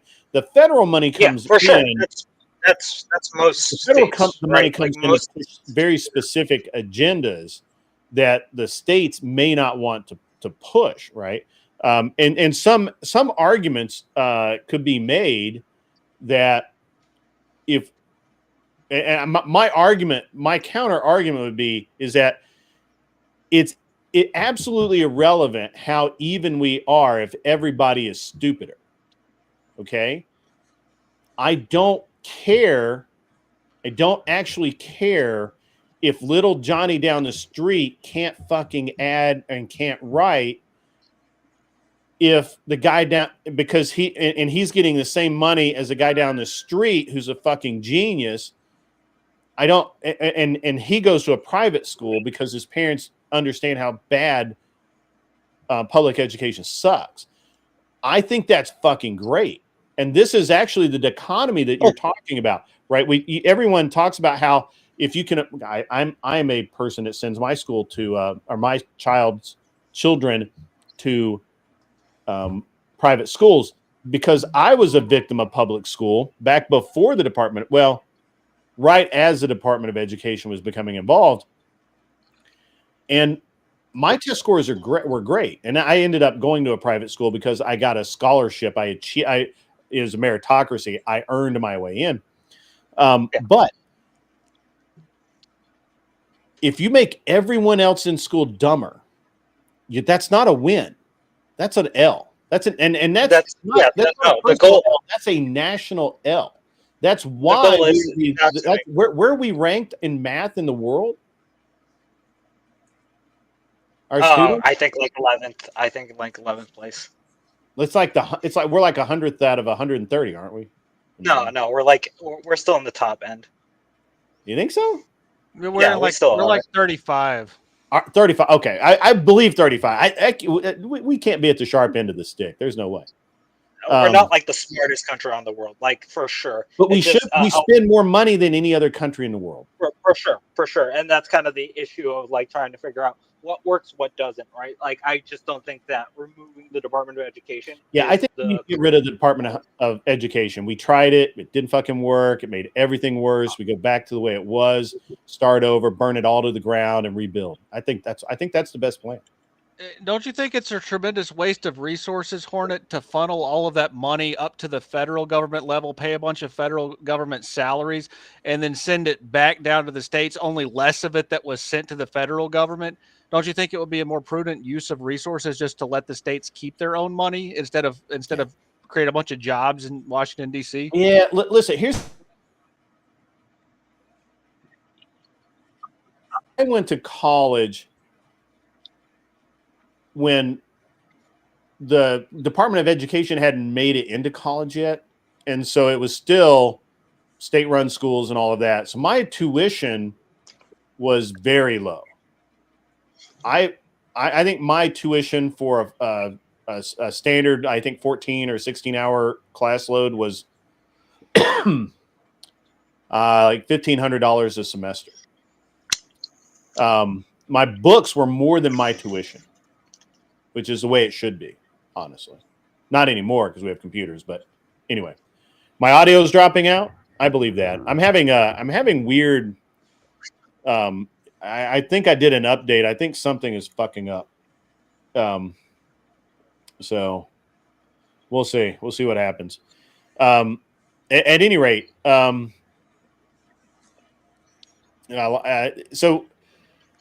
after I got out of school, a few years after, they finally got into college, and the Department of Education is part of the college system. And one of the things they did is they federally back student loans, which means that banks will just give anybody any amount of money, period. Well, so the schools shockingly raised their prices. And now where I went to school and I paid $1,500 a semester for a full class load as just a regular student, I think it's, like $30,000 a semester. I remember at some point, I think, and this is maybe in like late 2000s ish, but at that point, if you went back to like the 70s, that's my car. You motherfucker. Or you went back, or no, if you went back to the 60s, they were saying like going back from the 60s to like say 2006, the cost of college had actually risen at, I think it was like 300 times %, like what the cost of living had risen by over that same time. Yeah, because you can just go right up. You can just go sign your name and get a. This is something I've been saying for 20 years when I've argued this shit with people, Grit. I've said part of the problem when people talk about the cost of living and the cost of education is that we allow money to be borrowed with no upper limit. And the colleges have no incentive to contain cost at that point. Yeah. No, you're exactly right. Well, no. Otherwise, we wouldn't have scams like the Sally Mae thing happening, right? If you could the federal government just granted you all the money you wanted, people wouldn't have been scammed. Sally Mae is an excellent example of that, actually. Yeah, but Sally Mae was a privatized thing, not a federal. No, yeah, that's that. No, that's Sally Mae wasn't. That's why. That's why they have no, to back. no, That's no. I'm not. No, just no. They No, do. that's not true. They were. No, okay, Absolutely. so do you think the Federal Reserve System is private? Okay, do you understand with the federal? Do you think the post office, the U.S. Post Office, is private? No, obviously not. Right? Oh, why not? It's basically just as controlled as those institutions, but technically not government entities. Well, the post office exists in a weird zone where it got and so did that institution you referenced, Sally Mae, Freddie Mac, Fannie Mae. No, Sally Mae got to set its own interest rates that didn't pertain to the federal loan caps. That's what created the whole influx of people being do you understand what direct control versus implied control is? So if you guarantee the debt of an organization, then you control it. If you control the debt, kind of. If you guarantee the debt of any organization, you control it. That's how control works. All right. Hold on. You guys are both right. I had to look this up because I actually thought that and Hornet is partially right here. So I actually originally thought that I thought that Sally Mae was a government entity, and it was. It started out as a government entity, and it was used to be called the SLMA. It is still government sponsored. It is private, but government sponsored, which is confusing. But that's okay. Yes. For sure, that would be something we can take a look at, right? Like if we want to look at these companies and be like, we shouldn't give money to. Hold on. The problem is that it is a federal loan, even though it's technically a private entity. It's still a federal loan. It's a private loan because it's a private entity. No, that's not how it works. If the government guarantees the debt, then it's not private, dummy. No, the government sets a cap to how much they can charge for interest. Like, So they control it, right? Because they're in charge of No, it. no, they've hold on. He's again Sally Mae can set those partially right. The federal loans, which were formerly managed by Sally Mae, have now moved to other servicers. It doesn't now today. Sally Mae provides private student loans. So when they were considered predatory, and I do believe they were predatory, I have no problem with that. Someone would think that they're predatory. They were a private. They're funded. Yeah. Yeah, they were privately managed, federally funded, and federally insured. Yeah. So Yeah. it was the worst of all worlds. What you're describing is called for sure. fascism. And that's a fascist and that, model. It's not really a fascist model. It's fascism. Well, no, it's a problem, right? Like I think we both can agree that's a problem. No, Sally Mae is absolutely a problem, but Sally Mae isn't the majority of student loans.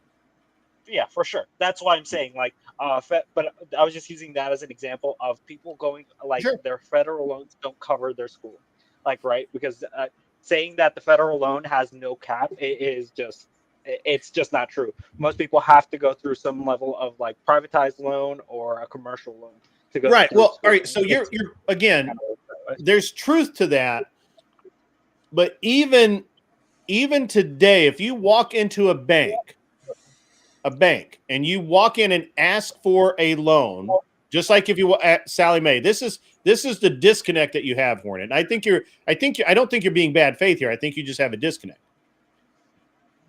If I go into Sally Mae, if I go into First National, if I go into Chase Bank and I get a student loan, that loan is backed by the federal government. If I default on that loan, the federal government pays the bank.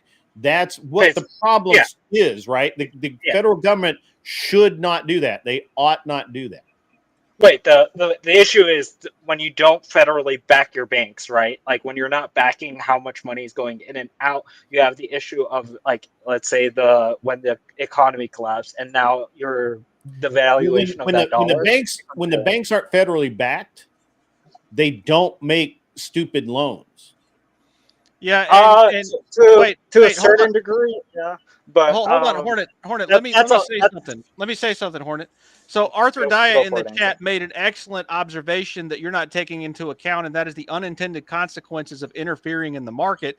The student loan program is to blame for ridiculously high college tuition. So all that whining you did a minute ago about people having to get extra loans, that problem wouldn't exist if the marketplace was at equilibrium for education. People shouldn't be getting college degrees at the rate that they are. It's ridiculous. People should be going into trades and doing things other than go to college.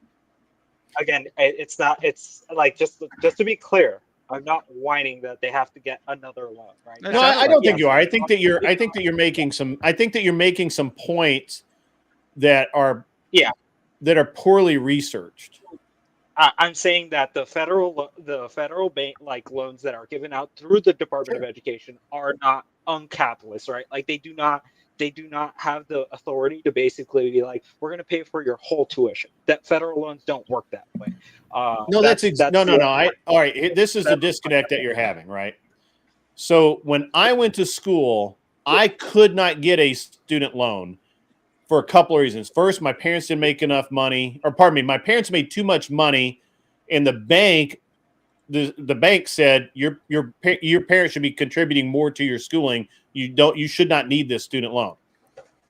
The second thing that contributed is I was a freshman and then a sophomore. I had a shitty job. I forget what I was doing. I was probably working in a movie theater at that time.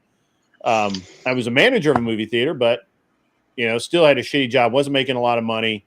And so I couldn't get a loan. I got one student grant. I had one Pell Grant my entire college career. Other than that, I worked hard. I saved my money, and I went through school. And I didn't linger in school either. Every semester meant a lot of work to me. Every semester I went to school meant that every summer I had to bust my balls and work 2 to 3 jobs to have enough money to go. Now, after I got out of school, right, and a few years later, it did take a couple of years because I got out in 94, 95, and right along in that time, they passed this federal student loan program. The federal student loan program says that if you're a student, you get a loan, basically. And so immediately the cost went sky high at every college in the nation. Okay. There's no reason for that increase. They did not hire new teachers. They do not have new equipment. They do not have new buildings that aren't paid for by their cities, towns, or other programs. Yeah. None of those things happened. The only reason that the price skyrocketed is the fact that the students could get loans. They could walk into a bank, any bank, and fill out the federal student loan program paperwork, hand it to the guy. He'd look at it and go, "Oh yeah, click, done." And that's, most federal loans are done on like the school ground. They fill it out. They have like people that I did mine at a bank, but sure, yeah, there are people, and that makes it even easier, right? Because now you don't need a bank. But that's kind of like the problem with federal loans, because the interest rate is set to let's say I think when I was being offered it, it was at a 10% rate, which 10% to the amount of money that I was paying was going to be incredibly detrimental for like my future, right? Luckily, I put myself in a position where I still think you're missing the point here. Is that Wally is an educated man, but before he was a Neanderthal knuckle dragger, and he walked into a bank somewhere, and they gave him a massive fucking loan. And before he became a responsible human being, right. And now get this, now the money never goes to the student. So when I got my Pell Grant, the money came to me, and I spent it on books because I had already made the money to pay for my tuition. No, the money goes directly to the school for most of these programs. So the school has every interest in raising that cost of tuition and expenses to the maximum level every year. It just look at it, and if you but when we offset that with cost of living, then we have a different picture, don't we? No, and the cost of living goes up too. The cost of living goes up. Everything goes up. Yeah, that's what I'm saying. When we offset that with the cost of living, we see it. No, there's no offset. When we started seeing, and what's worse is that there's actually no offset. And worse, when Wally graduates with $200,000 in student loan debt, he goes into a career where the most he can make is $80,000. As now not a knuckle dragging Neanderthal, but as an educated man. So who does that benefit? That would be a problem. That would be a problem with the banking system, right? No, that's what I was trying to say. That's a problem for the federal government because they insured the loan. Sure. When Wally tells the bank, "Fuck you, I'm not paying." We insure the banks on everything. That's kind of what. Yeah, we shouldn't do that either. It's right. That's an excellent point. It's not the same as the banks. The bank does not insure your auto loan, sir. I mean, the federal government doesn't insure your auto loan. Yes, they do. Like, if you don't pay your auto loan back, whatever is offset to that banking, like, do you understand that banks only keep like 10% and then share out the rest of what your money? I can't hear you right now because your mic dropped. Oh, okay, sorry. I didn't hear the last like 2 sentences or so. I heard you realize the bank, and then you dropped. Yeah, the banks are going to be federally backed for any loan that they lend out, right? Like that's not true. It's not just particularly. That's not true. Loans or just okay. Yes, so that is on every loan. No, this is all money. I can't believe you believe this. This is crazy. If I default on the loan for my truck, the bank doesn't send the bad loan to the federal government and get paid for it. No, they don't. They take they repo the car, get the amount that they can for the car, and then the government offsets that cost. Right. And if I start a business today, if Wally and I go into business and we get a $2 million loan from the bank, which an SBA will not cover, and I mean it would, but not because Wally doesn't have any business experience. SBA says no, can't do it. So we have to do a conventional business loan, which is what we call a do First time personal, it's a personal guarantee, right? You'll hear that word a lot. Personal, it's a first timer loan. Yeah. So any business loan that's not made but or insured through the federal government. I heard a lot of people refer them to as that, right? The first timer loan for business opportunities and stuff like that. Yeah. All right. Well, yeah. So we have a personal guarantee loan. We get into the business. We pay $2 million for this thing. We show up the first day, and or we get 6 months into it. We're making our payments, and all of a sudden, all of the contracts that we were promised dry up. The seller obviously lied to us. There's no recourse on that, and so we're shit out of luck. 8 months later, after we haven't paid our payments for 8 months, the bank's like, "We need you to do something here, sir." And the only thing I could say is sell my house, sell everything I own, because I have a personal guarantee against this. And the government the bank cannot go to the government. This seems to be the disconnect you have.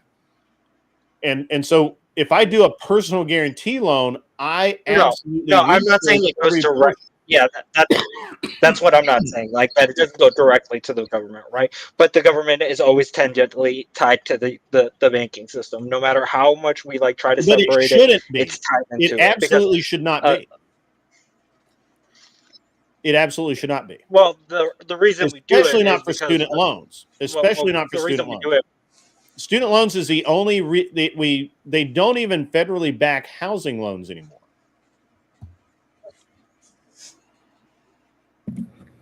I don't understand how this is so hard to. I'm just curious. I don't know. Have you ever bought a house? I'm not 100% sure. Yeah, I have. Have you bought a house? You got a mortgage? Yeah. Okay. No, I don't have a mortgage. You don't have a mortgage? Okay. No. Yeah. If you, I mean, a lot of this is like, I'm like, how does this guy not know this? But then it occurs to me that a lot of people don't have mortgages. A lot of people don't. Well, it's not. People don't even buy cars anymore. People don't even buy cars, so they don't know. They don't know any of this. I own my home. They're disconnected. Right. That's the difference. But I still understand how the loaning process works because I had to consider: do I want to buy this outright? And I don't. I mean, I think you have a very weird idea of how the governments and the banks work together. Well, no, they work as tangential as something like, let's say. There are two things that come to mind that where the government backs loans that banks make. One is student loans, which is the dumbest fucking thing on the planet, and that program needs to burn. The second is SBA. That's Small Business Administration. To get an SBA loan, it is massively hard. First of all, they require that you put in 10%. Yeah, you have to. That's a high criteria. Yeah, that's a whole different type of argument though. That's that's like a risk assessment argument whether the bank is going to be taking you in as a risk or not here. It is and it isn't. I mean, there's a lot of hoops. I mean, there's just a lot of requirements before they'll even talk.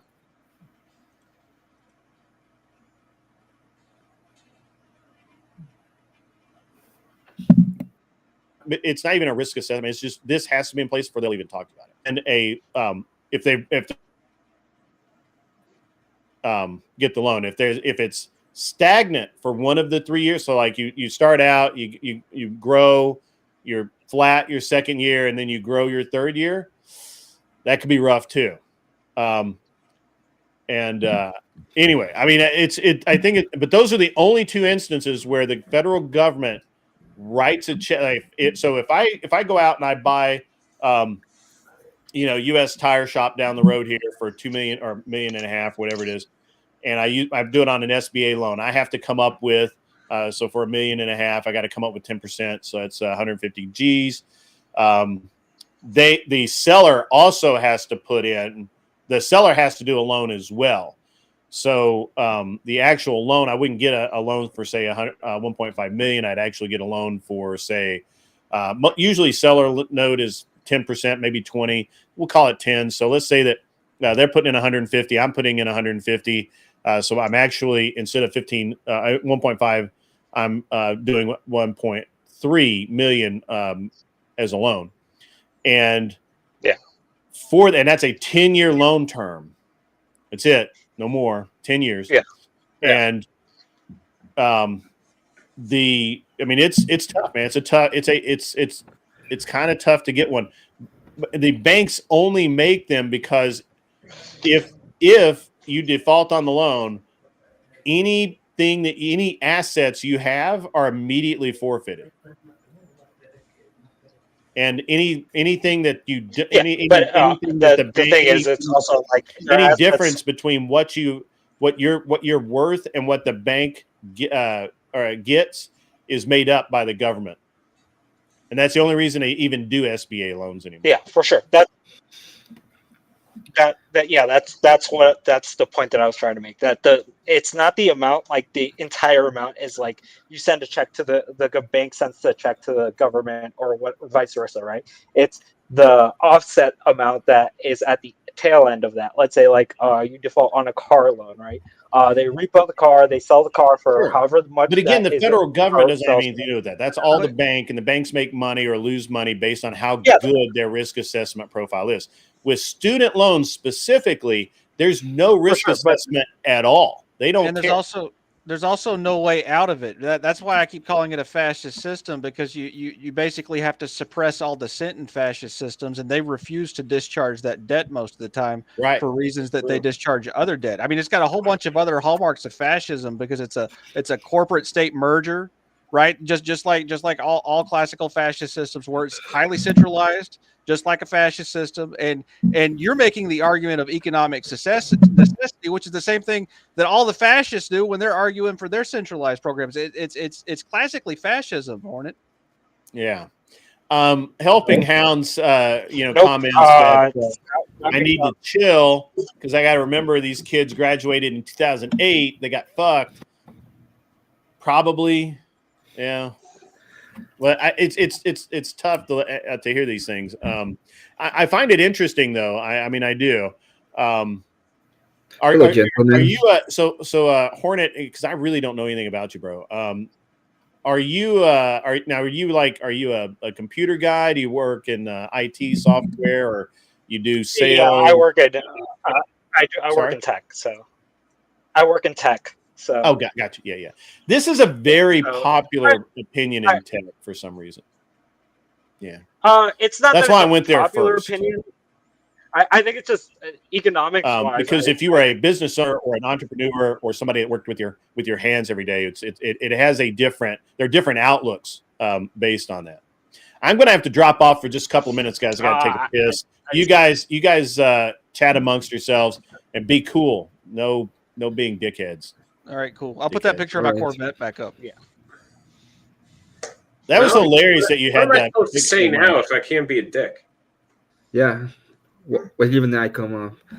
Hello, gentlemen. Hornet, do you mind if I ask a couple of questions? Go for it. Okay. Once you make something available for everybody, do you think the cost of that thing that is now available for everybody is going to go up or down? It typically rises. Typically rises. Okay. Let's say that this thing that you got had a return of investment that will allow you to sell it in the future for twice the amount. Do you think that now that everybody has it, it's going to keep on having that return of investment in the future, or do you think it's going to drop? Wait, can you repeat that? If it doubles over time? Yeah, let's say that you got this thing and over time it would give you a return of investment that's going to double.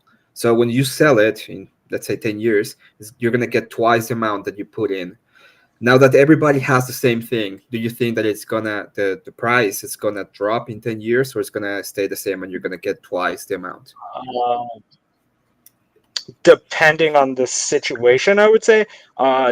Typically prices would start to level out at that point, especially if everyone has the thing. But yeah, everybody now has the thing. Do you think that the price in the future is gonna drop or it's gonna stay the same? It'd probably stay the same. Most people don't sell for a lower amount.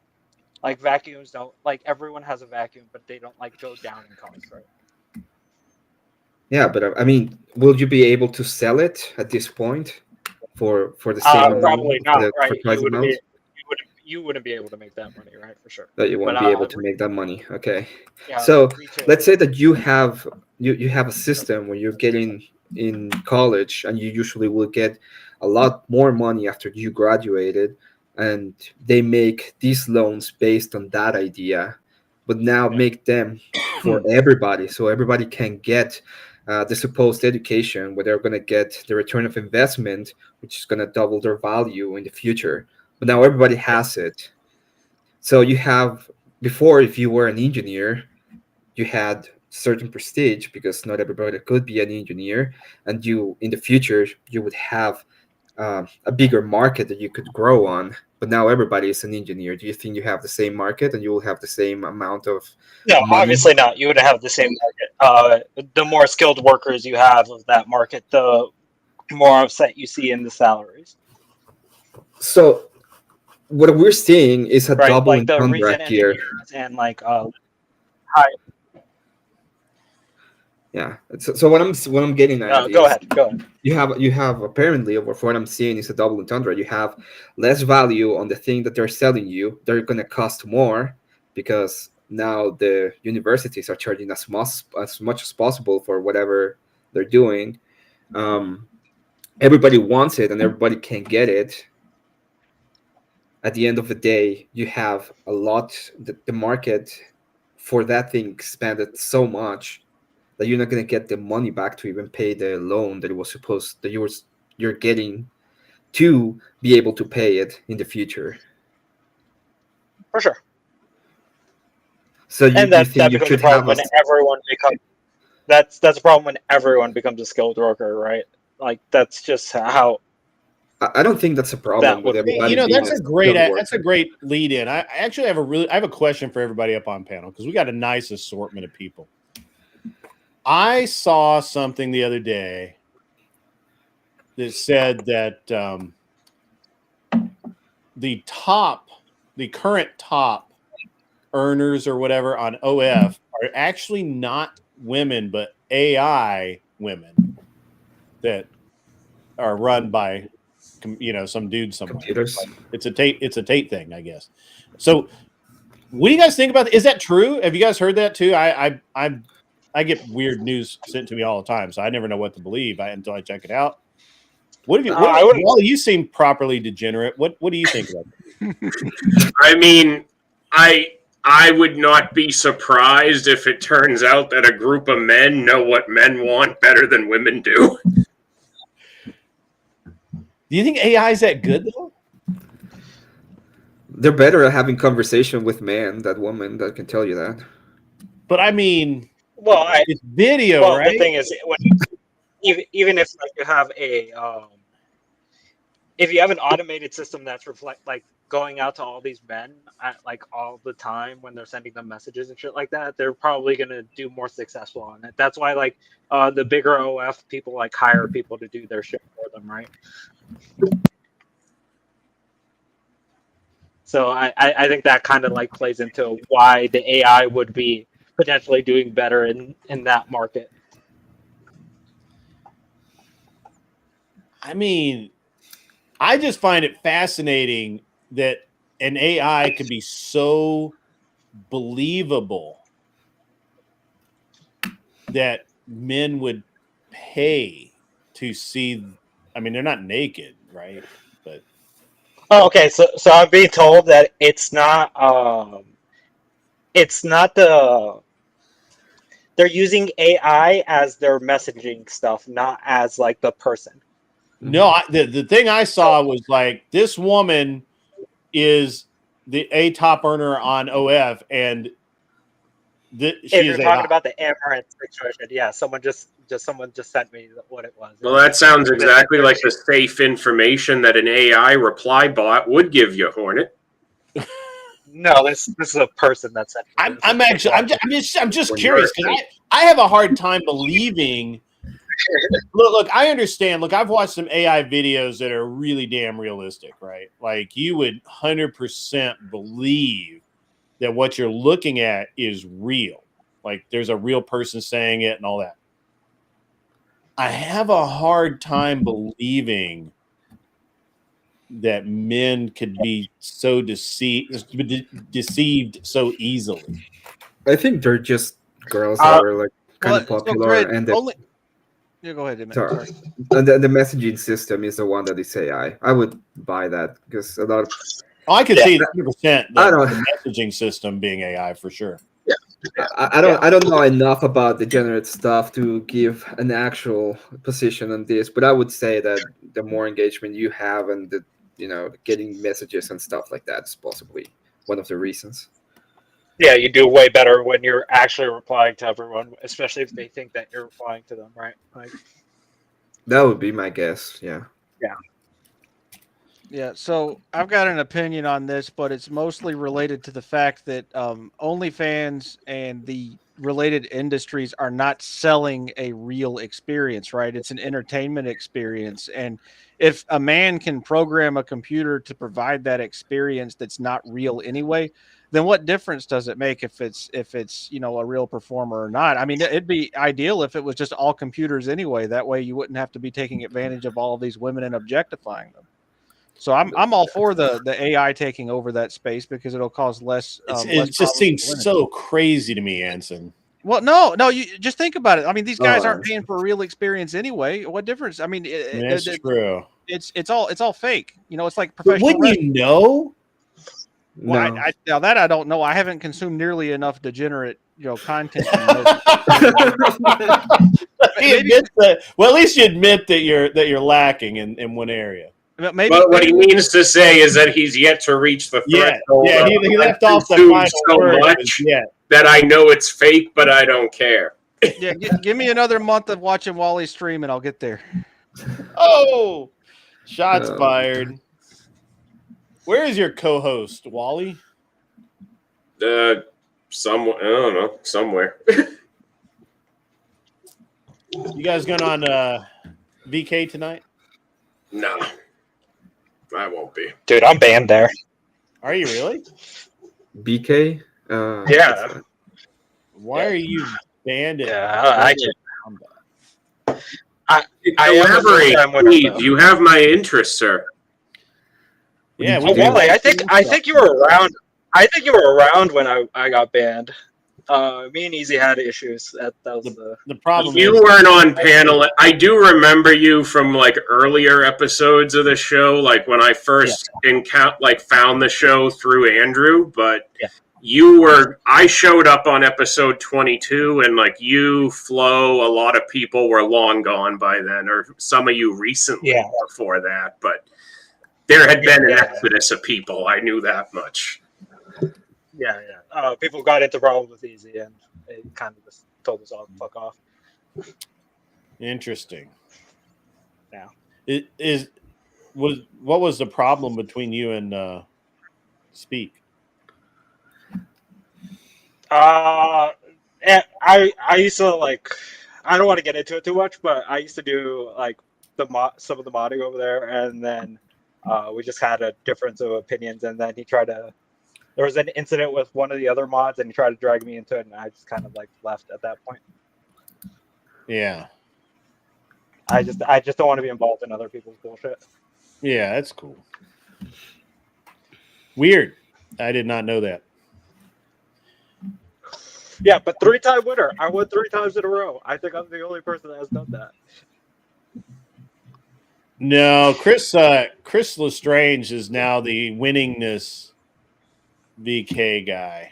What is he at? I don't know. Well, I'm saying 3 times in a row.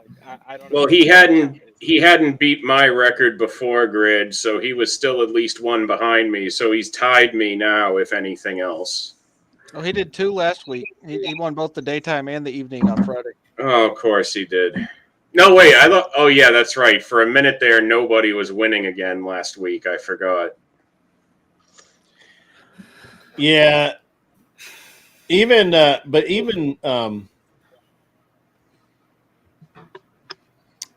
sorry, I got a message here. I was like, what? I don't know. Even Chris is a little weirded out sometimes about that, but it is what it is. Hey, Grit, I got a question for you. Somebody in the chat named Stephen Akery wants to know how much that rust bucket in my picture costs. He's interested in buying it from you. I don't have it anymore, but if I did, current market probably, it's 180, 200, somewhere in there.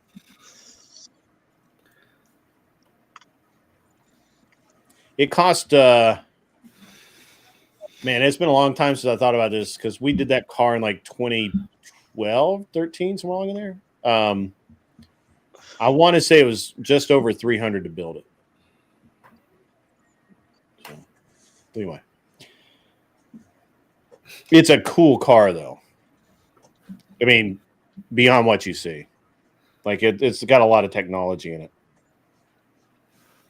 which is my way of saying that it's very, very close to cheating.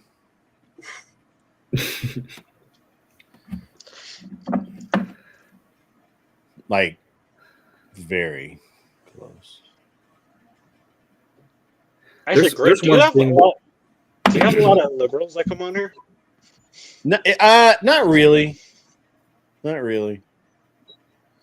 We're not particularly rude to them, as you've noticed, but they just don't come here that much.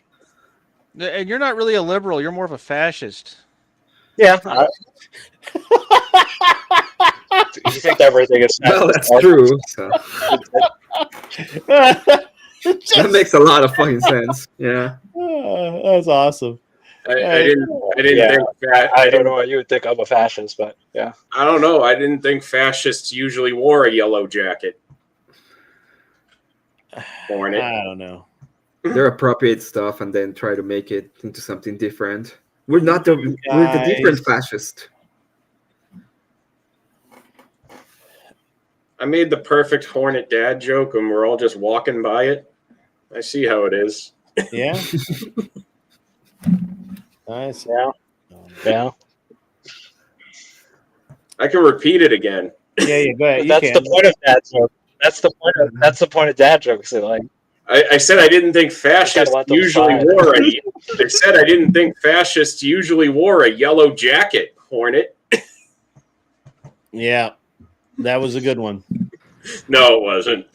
That's why it's funny for me instead of everyone. What part of the world are you in? I'm assuming you're in the U.S., probably West Coast, California, somewhere. Yeah, I'm on the West Coast, not in California. Fuck that shit. No, that's all right. Possibly Washington.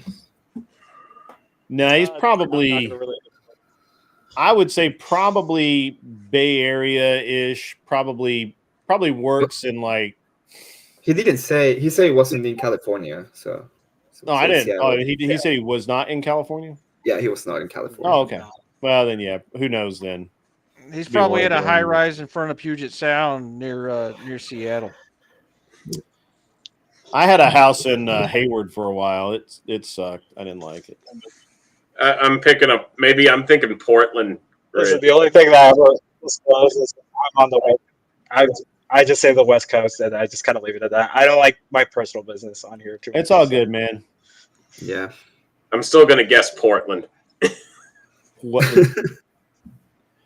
You may have picked up from Wally's munching, tearing, chewing on every single fucking word out of his mouth that he's from Boston. Or in Boston. Born outside of Boston. Grew up around that area. What was Lived that? in the city itself for about 10 years. Yeah. Oh, we're getting rated by Rob Noor. That would be cool. I like Rob Noor. I saw you with Rob earlier today. Yeah, Rob and I were having a great conversation. I didn't actually see got that conversation. I just saw you were there, and I was like, I should probably tune in. And then Mr. Wilson started streaming, and I was like, maybe I should go there. Yeah. Yep. Andrew's supposed to mod my debate with Tyler next week, so that'll be cool. That's gonna be fun. Yeah, it should be cool. Tyler who? Average debate enjoyer. I don't know who that is. No, Yeah, just wait till he gets more experience and he becomes a master debate enjoyer. yeah, I'm going to use that. Actually, Master Thank you. debater. Appreciate that. Appreciate that. So, He's gonna so become the Anson, give us master the debater. next, big topic here, man. We're kind of We're kind of slugging. languishing here. I mean, it's hard to be on a panel with a fascist, because they're so fragile when you bring stuff up. I guess I could talk. Yeah. I guess I could talk about. Oh hell, what do I talk about? Grid, you haven't seen it. Perhaps you should review Wally's most recent content. No, He's got this really, no, he's got this really awesome short No. up on his page No. right now. no. I don't know how it hasn't violated TOS, No. but it is. I'm actually shocked that Wally's channel still exists. Absolutely. Hey, EOD, you want to? Insane. Something that never happens on the show. We'll have 6 up here. You realize that I don't normally like. I need 2.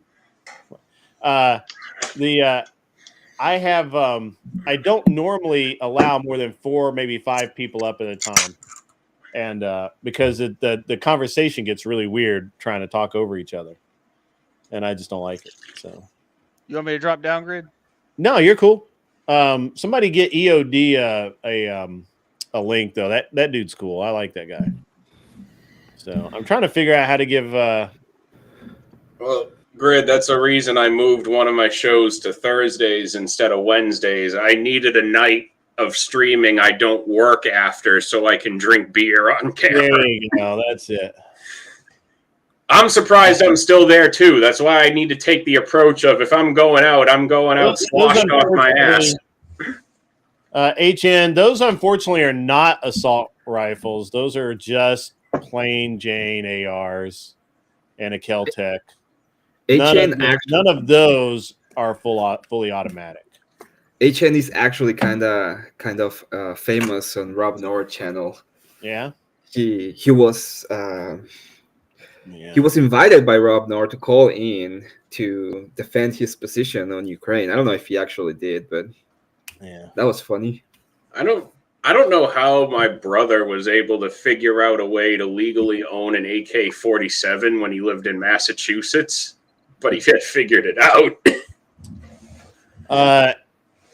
Is this a troll? AR stands for Armalite rifle. Armalite. It's not a troll. He's just completely brainwashed. Yeah. Okay. That's just people that don't. Yeah, that's just most people that don't have like any gun knowledge. Ugh. It's true. Awesome rifle. Lord of Pies is on the right track. Yeah, that's Emily. Welcome to the show, Emily. HN likes to think he knows what he's talking about. Okay. All right. Yeah. A lot of people do. Pardon me. No, there's no better endorsement than your comments being followed by a chorus of "He's a moron." The only person that didn't laugh was Hornet. Hornet, you should laugh at that. You can laugh at it. It's okay. It's okay. You can I laughed. Okay, good. Hey, I laughed. I did. Hornet, I gotta ask, man. So, Yeah. do you do your own content, or you just bounce around on panels? What's the deal there?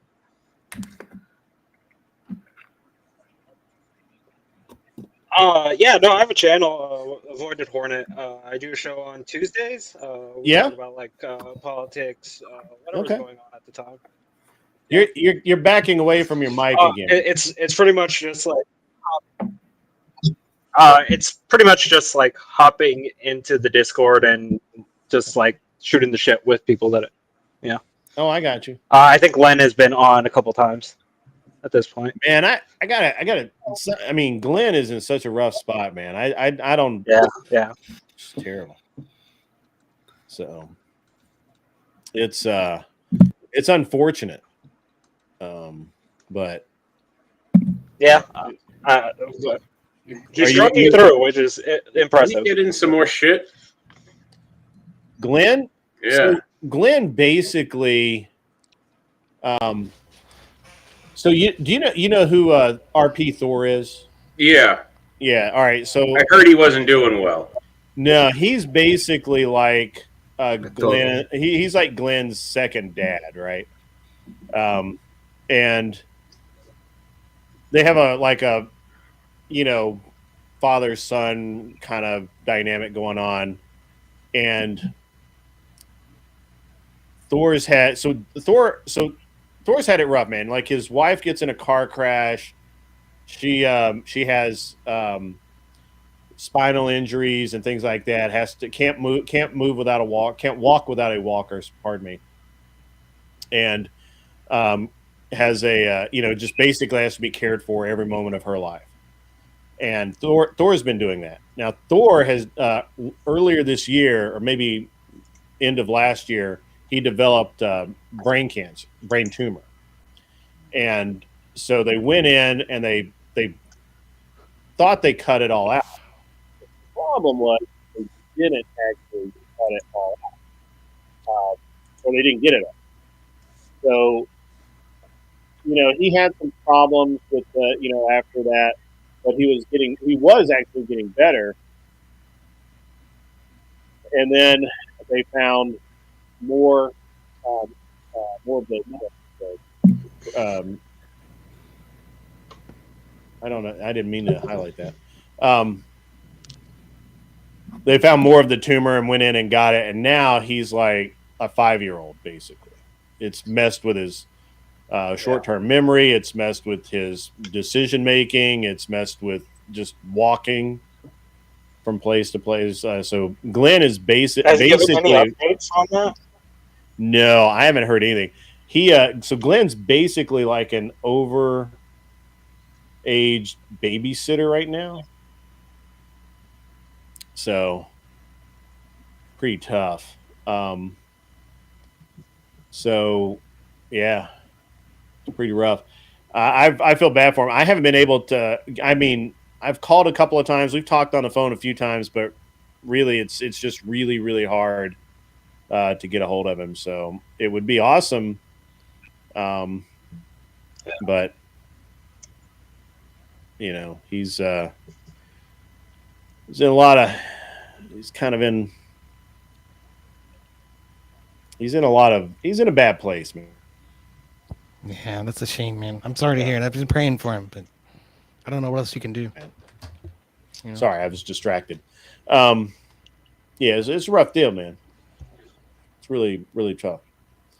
So, can you hear me? Yeah, what's up, EOD? How are Hey, you, man? Like, how's it going?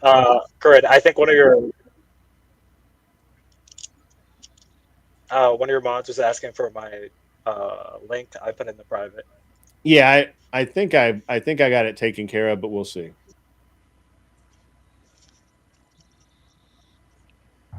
Somebody's asking for clarity or something. Let's see.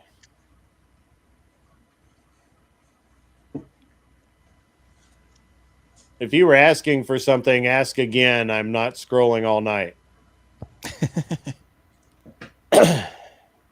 So EOD, man, I didn't know you modded for the great Rob Noor, dude. Yeah, I do. That's awesome. I've been his mod for God, it's probably been 2 or 3 years now. Oh wow. But I've been watching him for longer than that. And I came in his chat one day. 2 people were being complete fucking jackasses. I'm like, just give me that wrench, bro. He's like, all right, there you go. I took him out, and then that's.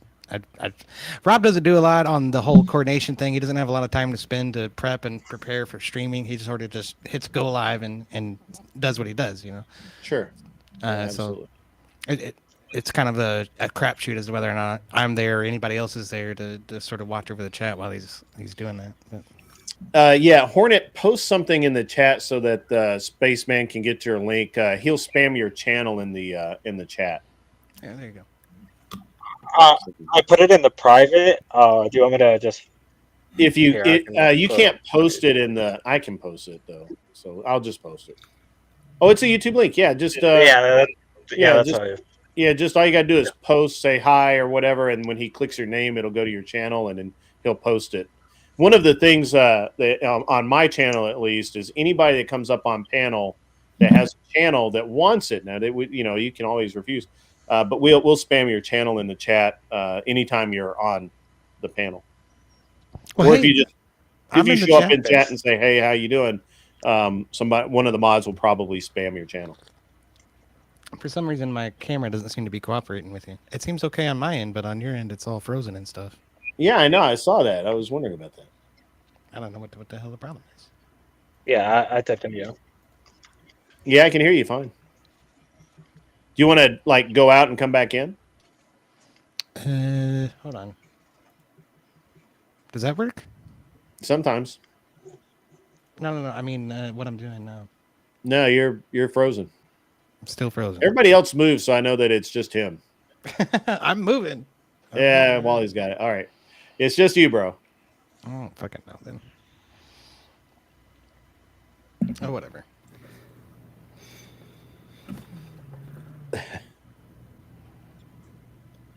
Only cats?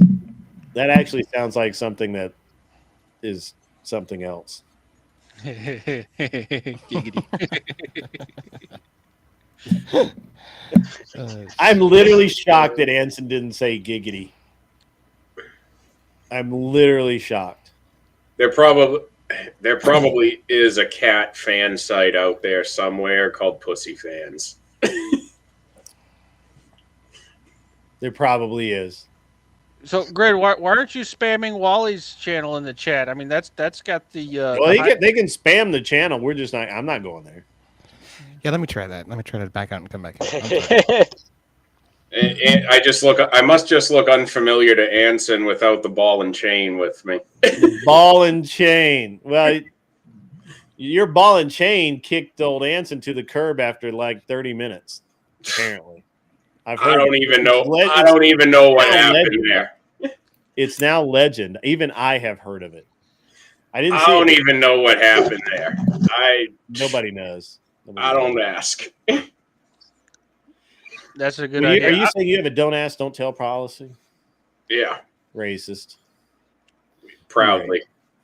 I'm definitely going to check out Hornet's channel, though. I'm short on fascist content to watch. I've run out of new resources. So. Anson's just like poking the bear hardcore today. All right, wave. All right, look, see, it works. I told you it works sometimes. All right. That's pretty funny. Helping Hound is helping. I think he froze again. Did I freeze? Yep, I did. I don't know what the hell's going on with it. It was working on Rob's channel earlier. That's freaking weird. Yep. And we had Carney's Ride, member for 3 months. Awesome. Thank you very much. Showing some love, he says. Showing some love. That's right, guys. You can become a member. It's not much more than a price of a decent cup of coffee. And you support the channel. It's cool. Yeah. So, yeah. Fiscal whiskers. That's pretty funny.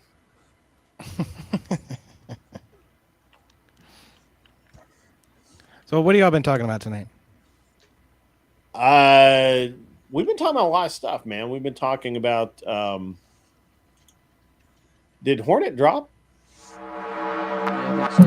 Yeah, he did. I think he was tired of being called a fascist. Good. Oh, Yeah, is that what it shame was? those kind of people. He had to stay true. He had to stay true to his name and start avoiding eventually. Oh man. All right. Some people can't accept what they are. It's fine. I mean, I could make another Hornet joke. Earlier, I have not actually seen them drop. Oh, it looks like he's back. There he is. Yeah, sorry. I He's was having internet troubles tonight. I was about to make another Hornet joke and ask if you decided to buzz off. He's never heard that before. No, I haven't seen the JFK files, Mr. I need to take some time to do that. Dude, there's an interesting theory that Jackie might have done it, dude. Or his wife. Jackie might have been what?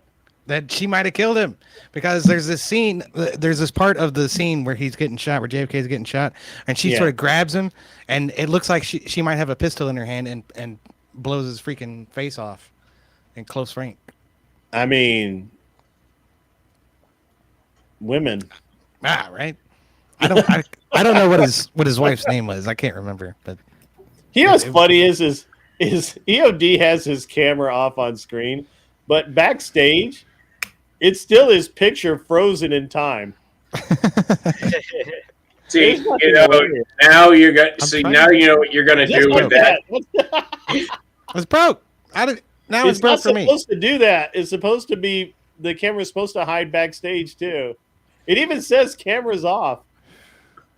I have no idea, man. Now you know what's I going to can't turn it happen. on. Oh, look at that. Now you know what's going to happen because you put that out there. Is you're going to have people saying, "Oh, well, now look at how Onassis sounds a lot like Assassin." Oh, man, that's gematria level, right? Yes, there. and then you're going to have Oh, people that's- putting Jackie's name into the gematria calculator. That For bird is crying out correct. loud. I was joking about having Eternal on that one night. I was just kind of like, you could always come. I think somebody said something like I wouldn't have her on the channel, and I said no, she could come on. And then the very next stream, she's flashing her coochie at Oh the my camera. God. I swear to God, I swear, Wally, I have no idea. She had underwear on. Not violated TOS. I have She had- no She idea. was covered. Obviously was covered. We solved it yesterday. We had her put a Trump hat in her lap. There you go. Grab him by the pussy. Oh, great. Okay. It seems to be working. No, it's still frozen. Yeah. You look- I don't You look cool though. It is a good look. I mean, I'm not gonna lie. You look very like 70s DJ kind of bored as fuck guy. Oh yeah, man. Yeah. Oh, so now we've got Cherry coming up onto the stage. Give a good round for Cherry. Yes. Yes. And he did it so naturally. I know what you did in college for work. That was too clean. Yeah, that was too I know how you paid your bills. Good job. Good job. No, I've got a buddy who used to work at a strip club. That wasn't my gig, but Oh shit. It wasn't me, my body did seen it. Wally's show for about 10 minutes twice. And literally, like, I popped in and I'm like, hey, Wally, what's up? And somebody said something about TOS, and I was like, what could possibly be TOS? And I literally look, and I'm like, Wally, dude, she's flashing everybody. That's you watch that got a whole TOS. cooch out there. Yeah. And then I left because I don't want to be there when that goes down. I'll do a Halloween special, and in October, and I'll just have her dress up as Miss Elizabeth, and I'll do the whole show as Randy Savage. There you go. I've been in a club. Yeah, I've been in clubs. I'm actually so one time when I was I think you're talking about me. in college, I went to the Cheetah 3 Club in Atlanta. It was wild. It's pretty crazy.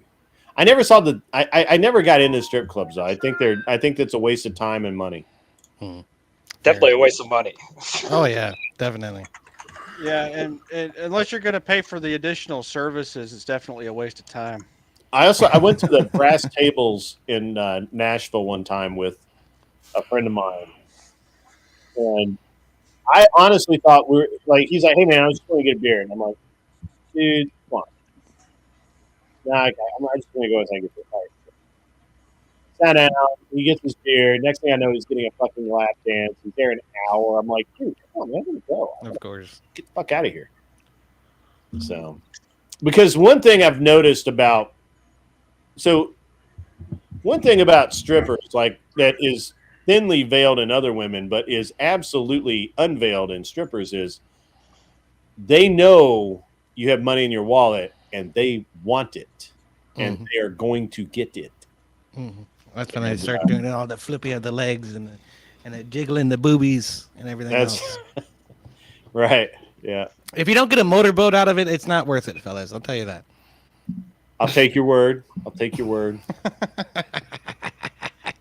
I don't gamble either. So, and I used to live in, I lived in Reno and Tahoe, and I don't gamble even once. Never gambled even once.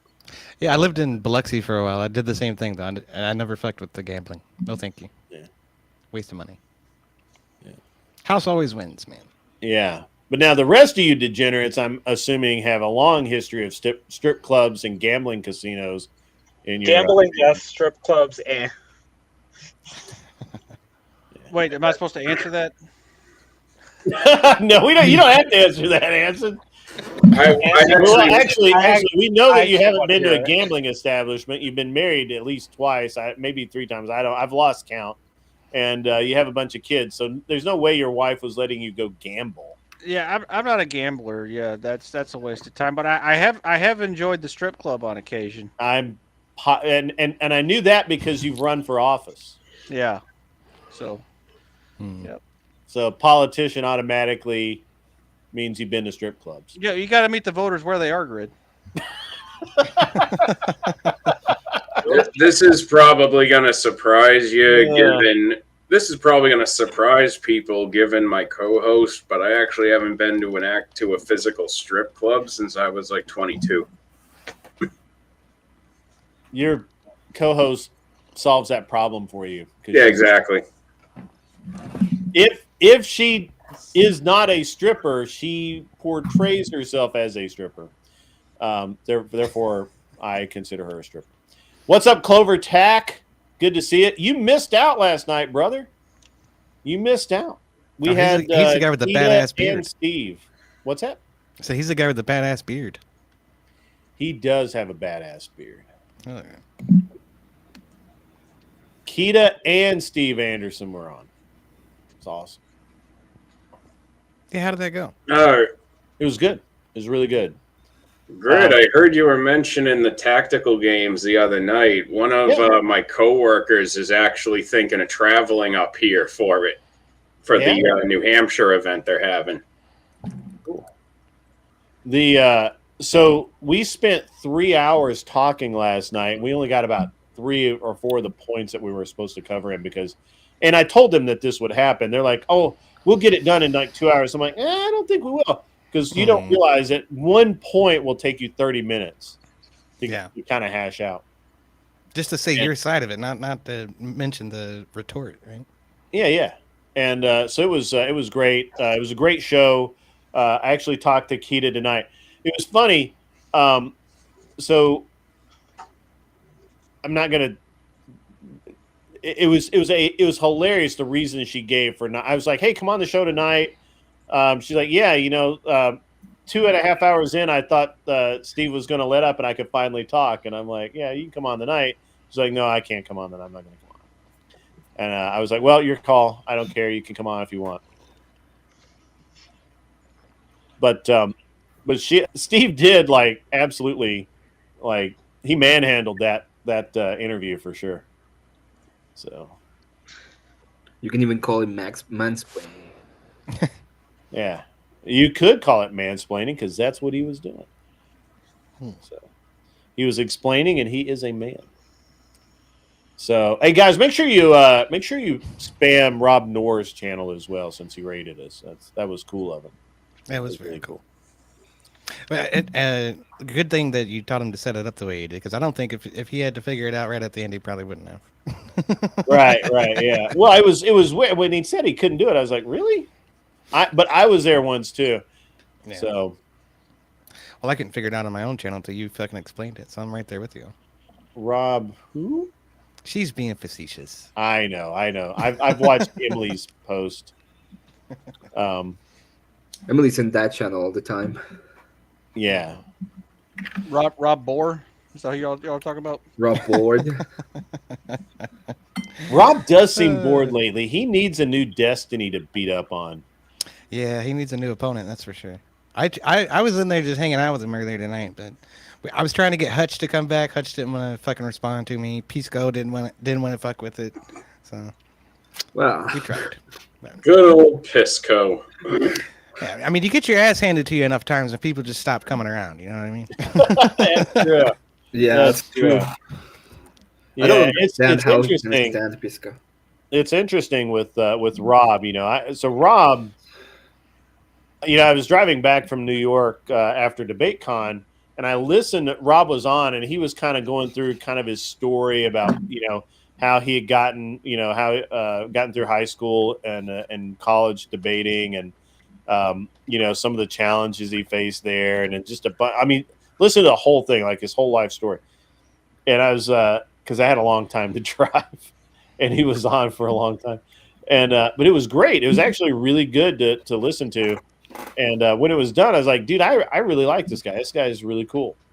So, but I also understand now why people won't debate him, because he's actually really. I mean, I would debate him. He has this whole fact sheet right at the back of his brain for whatever you want to bring up, and he just dives right into it. He's got 3 or 4 of them all planned out and all fleshed out. For years, he's been fleshing these arguments out, and people don't realize that when they get into the ring with him. They've been thinking about something for 2 hours, or for a couple of days maybe. Rod's been talking about fucking corruption in the government for 5-6 years now. Yeah, it's an interesting dynamic for sure. And I would debate, like, if he had time. I know he doesn't, but if he had time, I would do a practice debate with him to warm up for Tyler. For average debate enjoyer. Just because I actually respect that Tyler's put a lot of work into this, and he's been refined. And he's one of those guys that he is refining his arguments. He wants to debate against the best, so he can see where the weak spots in his debate are, and can how he can improve that. And he actually told me point blank, he's like, I debated Fabian Liberty, who's a friend of mine. And I like Fabian, and he knows me too. And also he debated Rob on the very same subject, and I'm like, well, that's cool. I guess you'll take a third loss then. And I mean, Fabian and Rob those are 2 people I wouldn't want to be on the wrong side of in a debate, frankly. I like arguing with Fabian. I actually wish he'd come on tonight. He's probably busy, but I like arguing with Fabian. And Fabian, so it's interesting because I'll do that show with Prime that because that Rob can't do because he's working. Yeah, and Mondays. Sorry? On Mondays, yeah. Mondays. Yeah, Monday nights. I'll do that debate, and we'll be, they'll have the panel debate, and then Scott and I will start. We won't really be debating, but we'll be like clarifying the points and just kind of like boiling it down. And I like that. I like that a lot. It's a cool dynamic. Yeah, I really like. Go ahead. Yeah, I really like Scott too. His Fabian's only real weakness is that his ideology is all based on utopian hypotheticals. Right, the anarchy thing. That but he admits it. He says, obviously we can't do it, but what the fuck good is it to argue for? But let's at least be pragmatic about our application of theory here. Well, I tell you one thing that I really like about Scott is when we are debating on that panel debate. Now he's obviously a libertarian. I'm a conservative. Well, he's an anarcho-capitalist. That's like he's an anarcho-capitalist. Yeah, right. Yeah, which is weird. That's weird stuff. But even though we're kind of pointed in the right directions, but we're not actually on the same team, so to speak. Even then, if somebody else, especially when the leftists starts mischaracterizing my argument or being obtuse, being purposefully obtuse and not addressing the point I'm actually making, Scott will call it out, which I think is amazing. Most people will not do that. And Scott will call them out on it and be like, no, you know better. He knew, what he's saying is X.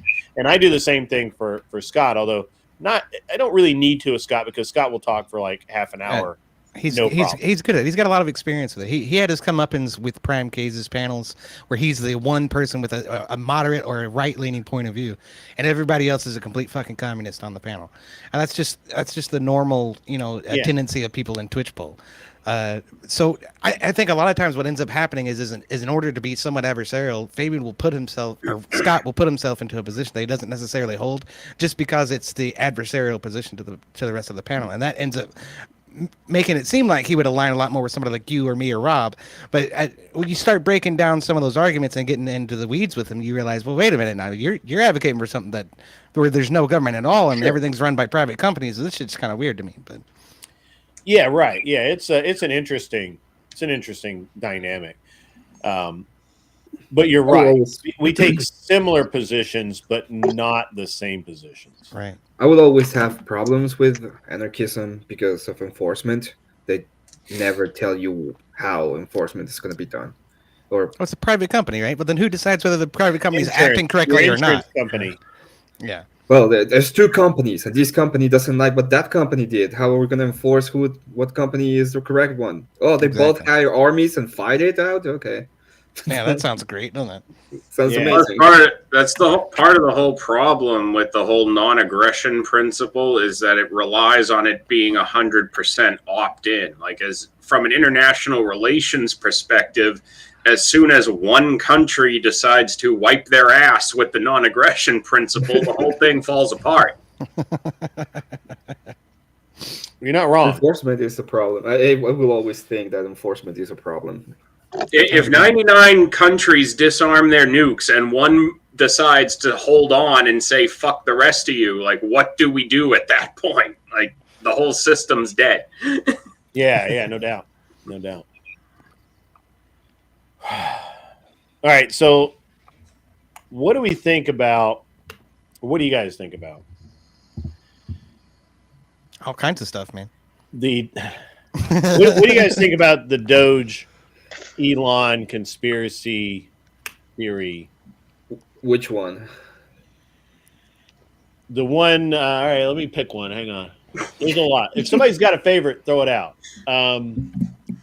That Elon has, because he has these contracts through SpaceX and Tesla and who the fuck ever. So he doesn't own Solar City anymore, I don't think. But because he has all of these government contracts, that he is now able to influence the government and to have even more contracts and force other competitors out of the market. That's a slippery slope where you're making an argument for something that hasn't actually happened, and you're claiming that it will happen. I'm asking, what do you think about people saying that? Well, I think that they're using fallacious logic. Okay. I think the fact that he has actual, he has influence, because he's right there in the Oval Office with the president. It's obvious, but at the same time, I don't think there's. I think their logic is fallacious because they're thinking that him having influence means that he's going to get more grants. So I agree with Anson. Okay, where are you at on this, Wally? You look confused. Honestly, I don't think about a lot of the Doge shit I read. I just like seeing stuff getting cut and dismantled. Yeah, I'm right there with you, brother. Well, all right, let's go to Avoided Hornet. Where are you at on this? There's not a lot for me to say on this one. It's just more. Is it just me? I can say that there's a conflict of interest, but that'd be like the strongest argument I can make against him at that point. But that'd be. Is it just me, or does his mic like? Yeah, he goes away a little bit, and then he gets like close, and you can hear really loud. I thought it was just me, man. Who are you talking about? Avoided Hornet. Oh, okay, sorry. Okay. Yeah, sorry about that. I was doing something real quick. The only argument that I would have for that would be the conflict of interest that he has during having those government contracts, but not really on the aspect of him getting more contracts. I mean, if you want to make the argument for the Verizon scandal that's happening right now, then that's a whole complicated mess. What's the Verizon scandal? I'm not up on that one. Verizon was supposed to be working on I believe satellite links for specifically, I forget what it was, for cell phone towers. That was contracted out to them. Elon now is using Starlink on those contracts instead because they're The issue that comes from that is that Verizon wasn't coming through with a lot of the stuff that they were needing to. So there is a general issue that you need to address there. I don't think that. I think him being in office kind of could have influenced it, but there's no there's no possible way to prove that. I mean, he's not in office. That's fair. Well, he obviously has the president's ear, right? Yeah, I would sure. I mean, he has that. his ear, but he can't do that. Yeah. But he's not in office. The authority still is from Donald Trump. I think I've actually heard a little bit about this, and that is something about Verizon and FAA and Starlink. Is that what? Yeah. That now these Verizon contracts are being switched over to Starlink for the intermediary moment. They don't know if that's the for like an interim. Yeah. So they just don't know. So that's why it's hard to make an argument that he's going to do that when they're just not. What are they using the Starlink for? Because Starlink's interesting. Starlink is just basically would be the routing for everything as well, the internet routing that they would need. So that's why Verizon had that contract at first. I think it's at this point they were contracted out 2 years ago, and they started work around a year ago. Is this the airline? Is this the airline thing where the systems kept crashing and they booted AT&T out and they put Verizon in? Yeah, like a couple of years ago. Yeah. I got you. Okay. So that's not as far as I can understand it. Like, this isn't even a situation where like Doge is essentially just a consulting department. Yeah, they're not making prescriptions on like who ought to get a contract. They don't have any authority on who should be getting a contract to replace something that they're recommending be cut. And so if Musk isn't even an official in like a government official in the first place, I don't see what need there is that he would have to divest himself of like SpaceX or anything else. Yeah, he's just an auditor. Yeah, but he's an auditor. He's not in any position where the department has authority where he ought to divest from his private businesses to avoid a conflict of interest. Yeah, but the thing is that authority. Hold on. So a couple of things. First, and I could be wrong about this, but I'm pretty sure I'm right. I think Musk actually stepped away from the running of all of his companies a couple of years ago.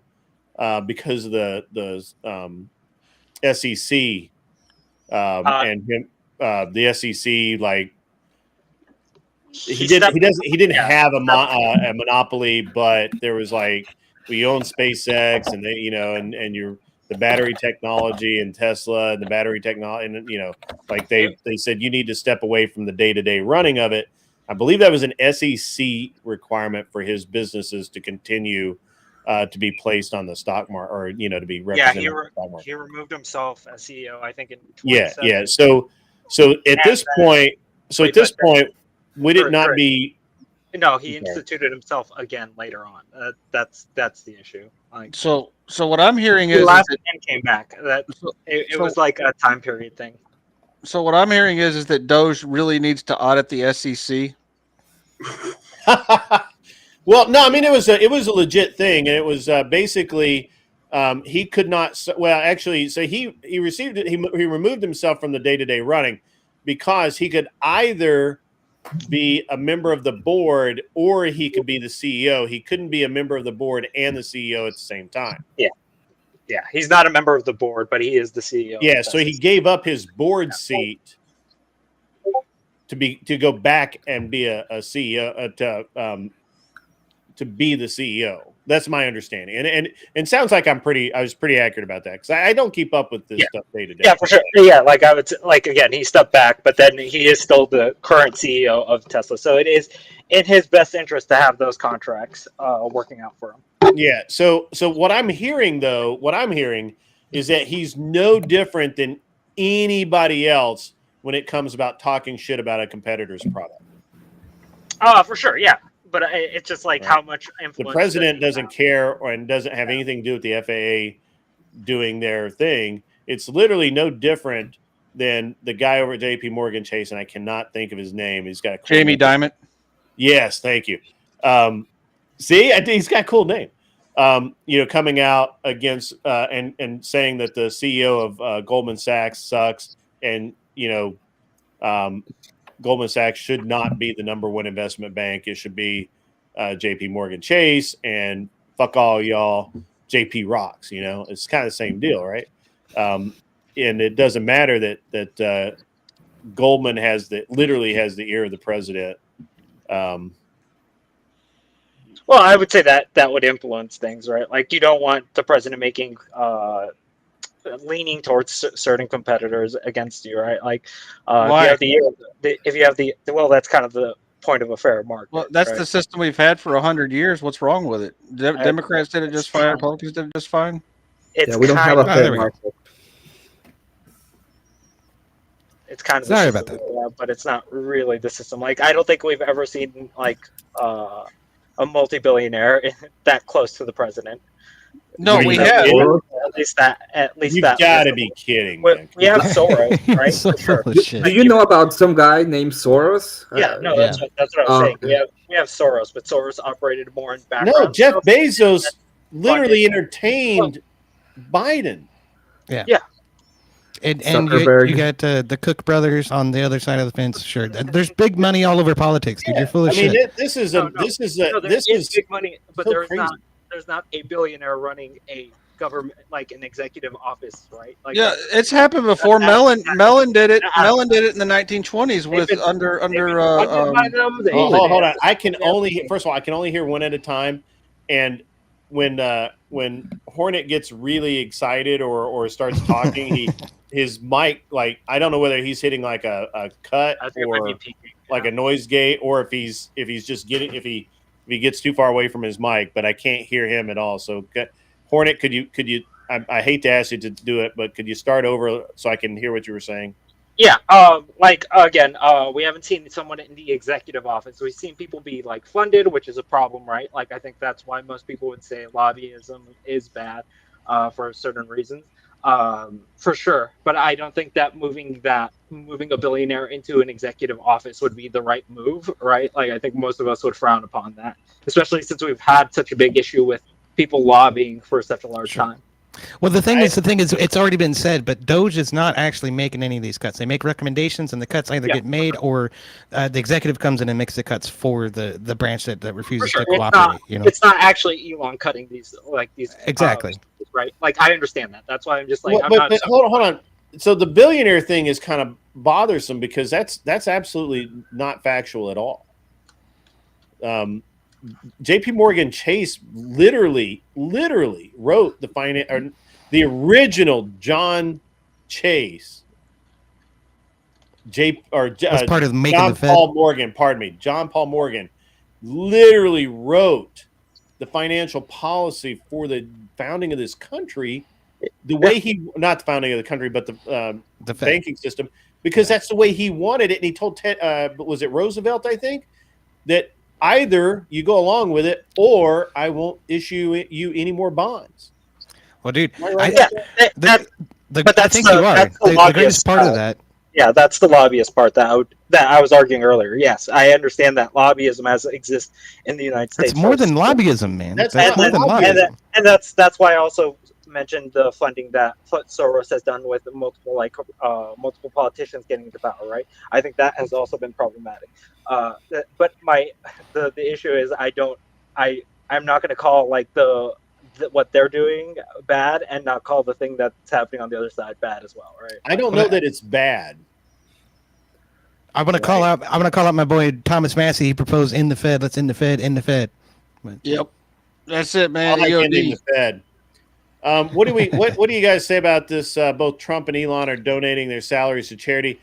My understanding is that Elon donated some ridiculous amount of money in the form of shares of Tesla at its low point, right? So when Tesla dipped, he actually donated a bunch of shares, which means that he didn't get, he can't be accused of taking a massive write-off or any of that nonsense. And that the organization that has those shares is going to probably make $1 million just off of holding the shares. So Yeah, what do you guys think about that?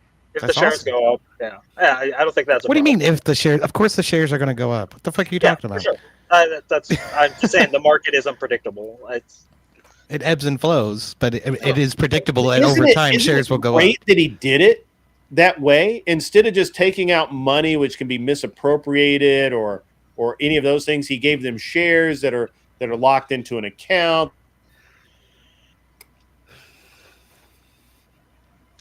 Yeah, I would say that's the best way to do it, right? Like, it shows that he's willing. Those shares will increase in value. Honestly, dude, I got to be honest, man. That's a stone cold killer move, man. It is. Yeah, That's awesome. I think. I mean, I when I thought about it, I was like, "Fuck! I wish I thought about that." Like that's a great way to do it. To do a charitable donation. That's really cool. Yeah, I mean, and the fact that they're donating their salaries is great, but at the end of the day, what makes them billionaires is a lot more than what they take from their company in terms of a salary. You know, it's mostly tied up in assets and ownership. Well, over let's also assets that keep in belong to the mind companies. that let's keep in mind that Something the libs don't reality understand. is while Elon is valued at whatever 55 or 60 billion dollars today or more, maybe 100 billion, I don't know. Even though he's valued at that, he only has about 400 million liquid. Right? Like, But that's there are a people shit that ton of have- money. That's an astronomical amount of money. Yeah, but it's a shit ton lot of money, less but than his total value. Yeah. It's. I mean, it's only 400. I mean, that is suitcase money, right? That's I reckon. suitcase money. Yeah. But Will it fit in a suitcase? no, I mean, you take it into somewhere. Yes, it's a joke that somebody fucked with me on the other day. Is that they literally were like, I don't have, because I was like, why don't you just buy it? And they're like, I don't have suitcase money. And I'm like, you're making fun of me, aren't you, you fucker? Your head. Somebody's got to give you some shit. Money. It does. That and those very fine builds you have on the wall behind you. Yes, thank you. Yeah, these are the reason those are on the wall. No, I mean, is not just because I want to rep out or anything. There's just no more room where they normally go. So I either have to purchase more accommodations or I have to delete some supply. But no, that second option is not even an option, dude. The gun collection only gets bigger. It doesn't get smaller. Because it's always worth more than I have in it. Exactly. It's invest in precious metals, ladies and gentlemen. Steel. Hornet, are you a shooter? I'm not really, but I do own a gun. It's just I don't really do the gun thing anymore. I used to back in the day. Okay. You should get into competitive shooting if you're a computer guy. It's very technical, and computer guys tend to like that. And it gets you outside in the sunlight, and it's really active. You get to practice your dance moves. Awesome. Put that on TikTok. It's just I just don't really I just don't have the time for a lot of shit anymore. Yeah. Yeah, everybody says that until they drop over from high blood pressure at the age of 45. Don't do that. Exactly. Yeah. I'm probably headed there. Also, don't be pasty, man. Don't be pasty. Then I have to get sun. I think EOD needs to get some sunlight. Yeah, I could probably use some. That's fair. I'm pretty pale these days. But people ask me what my race is. I say I'm as white as a sheet of paper. So. Doesn't get much more white than that, does it? German and British heritage. You're so white, you burn under the heat lamps at McDonald's. That's right. I do. I get workman's comp for that. Hornet didn't laugh at that. He doesn't find my jokes funny. Oh, I laughed. What the fuck? Oh, I couldn't hear you. It must not catch it sometimes. That's the problem. I got you. Okay. Yeah. All right, man. Thank you. Appreciate that. So cool. Hornet, I post in your Discord occasionally, and I've done some voice chats in there. But your Discord was like really, really busy, and then it really, really wasn't. Was there some drama there that I missed? No, it's just it's like an ebb and flow kind of situation. Sure. Some days it's super busy, some days it's not. It's just how much available time the people have to jump on there. So But if you want to go in there and argue, that's a good place to go. Like most people will have dissenting opinions. I love arguing. I'll even argue. So I believe that if you can't argue both positions, you automatically lose. So a lot of times I'll argue positions I don't actually believe in just for the fuck of it. Well, I think that's what makes the stronger argument of like once you know what the other side is thinking, you can enforce either enforce your argument or turn your argument against itself and be like, okay, maybe I'm not correct here. I've always found that leftists seem to have the hardest time doing that, whereas people who are capable of arguing objectively tend to argue from the right. That's my experience. I haven't noticed that one way or the other. I will tell you that that's actually what cemented Rob Noor as one of the best debaters in my mind. Sure. I've seen Andrew Wilson do it too. Huh? I've seen Andrew Wilson do it too. Argue for the wrong side. So Andrew Wilson told me that Rob, as far as he was concerned, Rob Noor was the best debater. Yeah. And he thought, and it was a shame that Rob's not bigger, and his audience hasn't grown as much, and that a lot of it's just due to Rob's job, and he can't devote the time, and he's people make fun of his appearance and the way he talks about his life and things like that. I found all those things to be true. But the thing that cemented him as the absolute, to me, the best debater on the internet is when he knowingly took a losing position to Jim Bob, and he almost destroyed Jim Bob with a massively weaker position. That debate was the voting right for women, I think. It was a good debate, but Jim Bob got in with a very technical definition, and he got destroyed.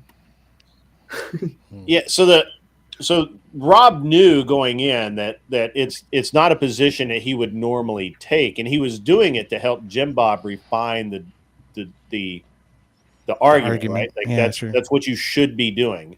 If all you ever do is talk to people that you know, and just well, that's how an echo chamber is formed, right?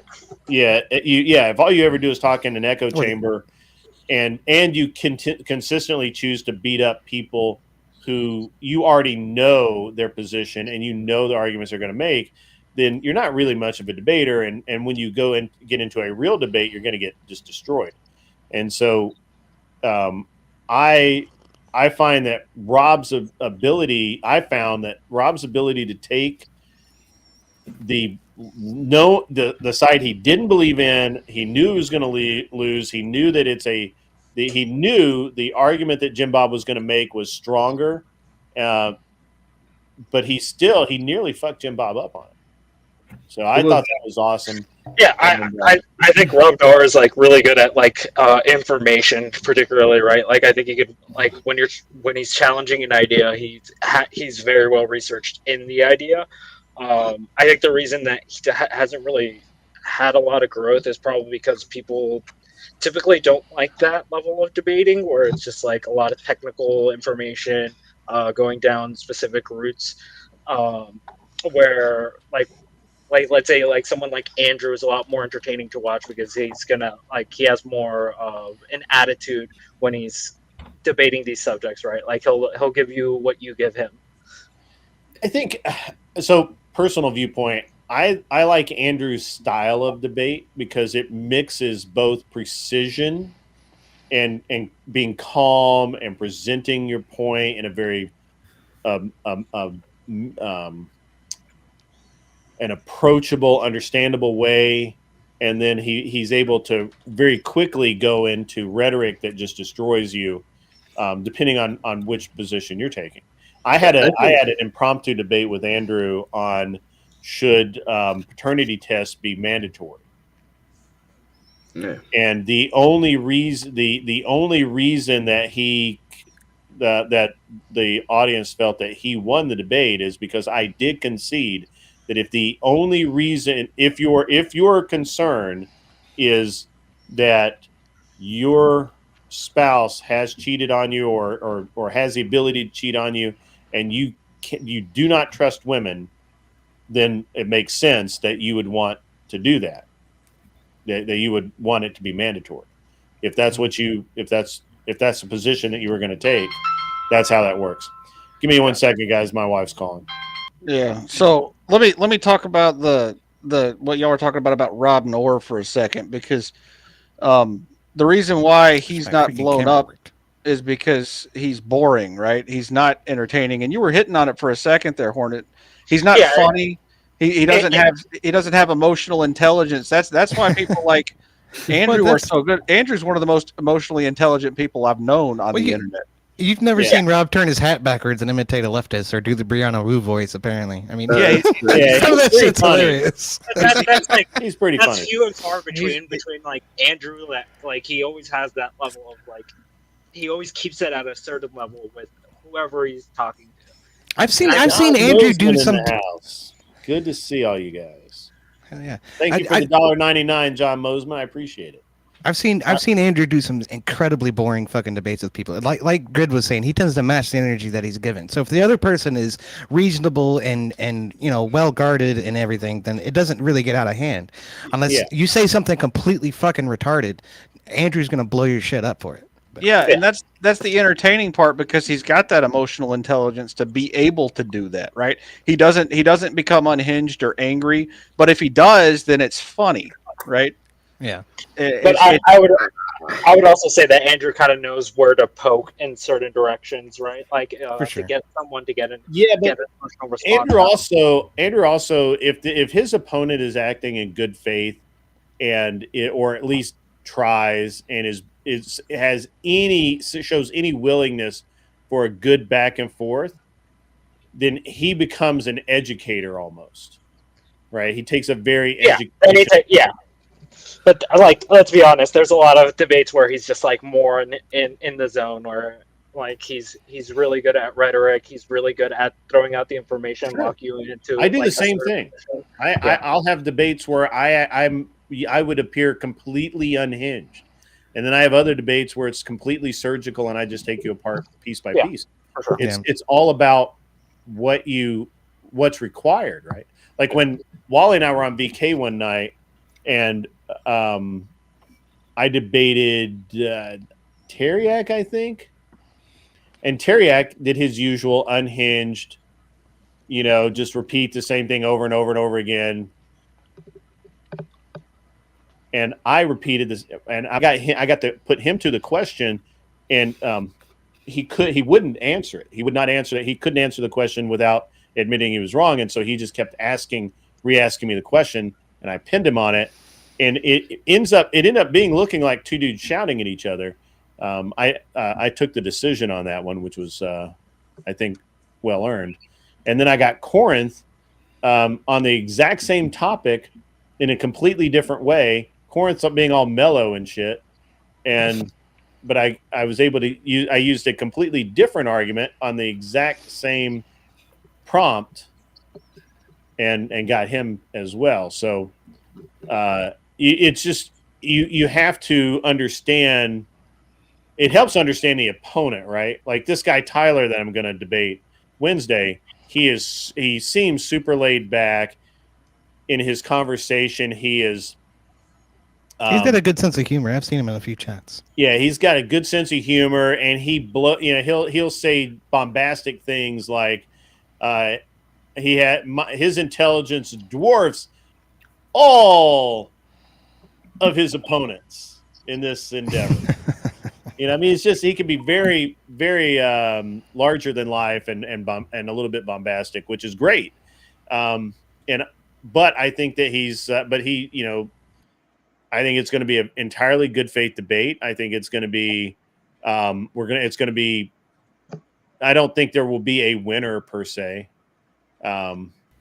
So I think those are some of the best debates when you walk out and you're just like, I don't know who fucking won that one. Like, I think that's because I won't need to go because he won't do any of the things that give me openings. Like he won't lie and he won't misrepresent information. So I won't be able to get that high energy. You're a liar, and that kind of thing. I won't be able to do that because he's not going to do it. I'm not going to give him, I'm not going to give him much space to present his argument as being just super reasonable and all of that. I'm gonna make his argument sound as unhinged as possible. So it's gonna be good. It's gonna be great. That's the only way you can get folks. I like mean, him. most It's too well most composed. pro-Ukraine arguments become unhinged. Grid, to be fair, Well, it's not a pro-Ukraine argument. It's intervention arguments become unhinged. To be fair, as well. Yeah, it's the interventional. So I don't know. He was very smart. He was very smart because he is taking an interventionalist or intervention. Like I cannot talk now. Interventionalist. Interventionist. Yeah, interventionist. Interventionalist. No, it's not Either way, interventionist. whatever. No. You guys know what I mean. He's Your taking mom. that rather than a globalist argument, right? So globalist is different. I got a lot more room to move. But by doing that, he puts me, doesn't force me, but he puts me in the position of being a non-interventionist and Defending the opposite. Well, it narrows the scope for sure. Like it narrows the scope, which I like. Oh And my god. but it also has very specific implications. That is the biggest camel toe I've ever seen in my life. That thing was about to kill you, man. I'm gonna get suffocated. No. Oh shit. I would say that you die with a smile, but we would never know. Oh man. Yeah. Yeah, I don't know. You know, my argument is the United States probably shouldn't be involved unless the United States people stand to benefit from the fucking intervention. You know what I'm saying? That's kind of what Rob was telling you earlier tonight. Yeah. No, it's and Rob has debated this exact guy. Yeah. And you know that so Tyler is Tyler has there's a method to the madness of him debating me on this. First, he gets to further refine his argument. Second, he sees it as a path to get to debate Andrew, and he really wants to debate Andrew. Hey, Anson, I think that young lady's Band-Aid is loose. You should check that. Yeah, I'll help her replace it. But yeah, so I think his ultimate goal is. I'm sorry. I have to get going. Thanks for having me on, though. Hey, man, anytime. I'll definitely be seeing you around. Yeah, swing by anytime and listen to the right-ish dribble that we flow every night. Later, Hornet. See you, Hornet. We'll avoid you. Good talking to you, man. Cheers. We're talking to you. I gotta go too, Reed, and everybody. Yeah. So have a good one. Yeah. You're a Thank you computer for guy having too, me on. right? Later, Emmett. I am at the time. Well, I studied. Oh, dude, it is actually it's actually closing time. I was having so much fun. I didn't even realize it was closing. Yeah, I'll be seeing you guys later. Bye bye. All right, see you, man. Later. One other thing I've been thinking about the topic for that debate is I think there might be a potential way to take it, testing him as far as like how far does he want to actually take interventionalism? Like you look at the current landscape now. I think if we did not have Trump in office right now, because Trump is very anti-NATO, I think if we had a different Republican in office right now, or certainly if we had a leftist in office right now, we'd be looking at a Pacific equivalent of NATO because of the Taiwan situation, because of China. I think you would have eventually seen us, Japan, South Korea, Taiwan, potential like Australia, New Zealand. You would see some kind of like defensive alliance formed in the Pacific front because of that eventually. Yeah, probably so. I would not deny that. I think that I think it's a very interesting time because non-interventionist is kind of new. I mean, it's not something that most people are like you would have talked about 10 years ago, right? As open, especially not as openly as we do now. Like Well, now, it's like I mean, there's a I'd lot say of back people- in 2001, it's probably a lot more taboo than 10 years ago. But. You think? Yeah. Okay. I would Because agree. of the two towers had just fallen, everybody was all gung ho. You couldn't criticize the military to save your life. You'd be excoriated for that. So, Yeah, that's right. That's right. why are you anti-American? We need to go to the sandbox, kill a bunch of Hajis to get to oil. And that's actually my biggest problem with interventionalism. Fair. Biggest problem is that we always have to have some boogeyman we hate. Yeah. If it's not China, it's Russia. I've been to China. They don't want to kill us, guys. They don't care. They don't even care about our market. Our market is like 1% or 2% of their entire economy. They have a 5 billion person captive economy. And why do they don't even care. Like we don't we don't even get their high level brands. Like we only get the cheap shit. Is Anson designing his future ex-wife? Apparently. I think that might be his last ex-wife. Last or next, one of the two. I mean, kind of the same thing. Mm. But yeah. Could technically make some argument for oil being an American interest. Not anymore. What are we getting from OPEC these days? It's like 10% or under 10% from OPEC. We make most of our own shit here. Yeah, we're not even in the top. I don't even think we're in the top 10 with OPEC anymore. That's why they don't give a shit anymore. There was, and it's funny because there was so much bullshit that got spit out of people's mouths back when I was in college and we were going through the Iraq shit. And it's like, for all the conspiracy nonsense that liberals had at the time, and all the legitimate bullshit with being in Iraq, don't get me wrong, but for all the stuff they just made up, we never got a fucking solitary drop of oil out of Iraq. Yeah. Yeah, it's because we don't know how to do empire correctly. If we were doing the right thing, we would have gone there, replaced all their citizens with ours. That goes back to my But argument. the narrative is that we were spilling blood for oil, don't you know? Yeah. Like, that goes back to where my was it? argument. That goes back to my argument that if we're going to wage war, we should do it correctly and keep what we kill, but we don't. So that's one of the reasons why North Korea and South Korea are so fucked up, because what we should have done is kept all of Korea, not allow them to divvy it up, not decide, 38th parallel. Right. That was the problem. Is we drew a line in the sand and we said we will go this far and no further. That was the problem. Well, yeah, and when you think about it at that point, there is a bit of a reduction to interventionalism, because looking at it that way, what could you ultimately say interventionalism is? It's half measure imperialism. Yeah. Actually, I'm actually shocked that our monarchist didn't mention that. But I think you're right. I'm just frustrated y'all keep mispronouncing it. What? It's interventionism. There's no L in it.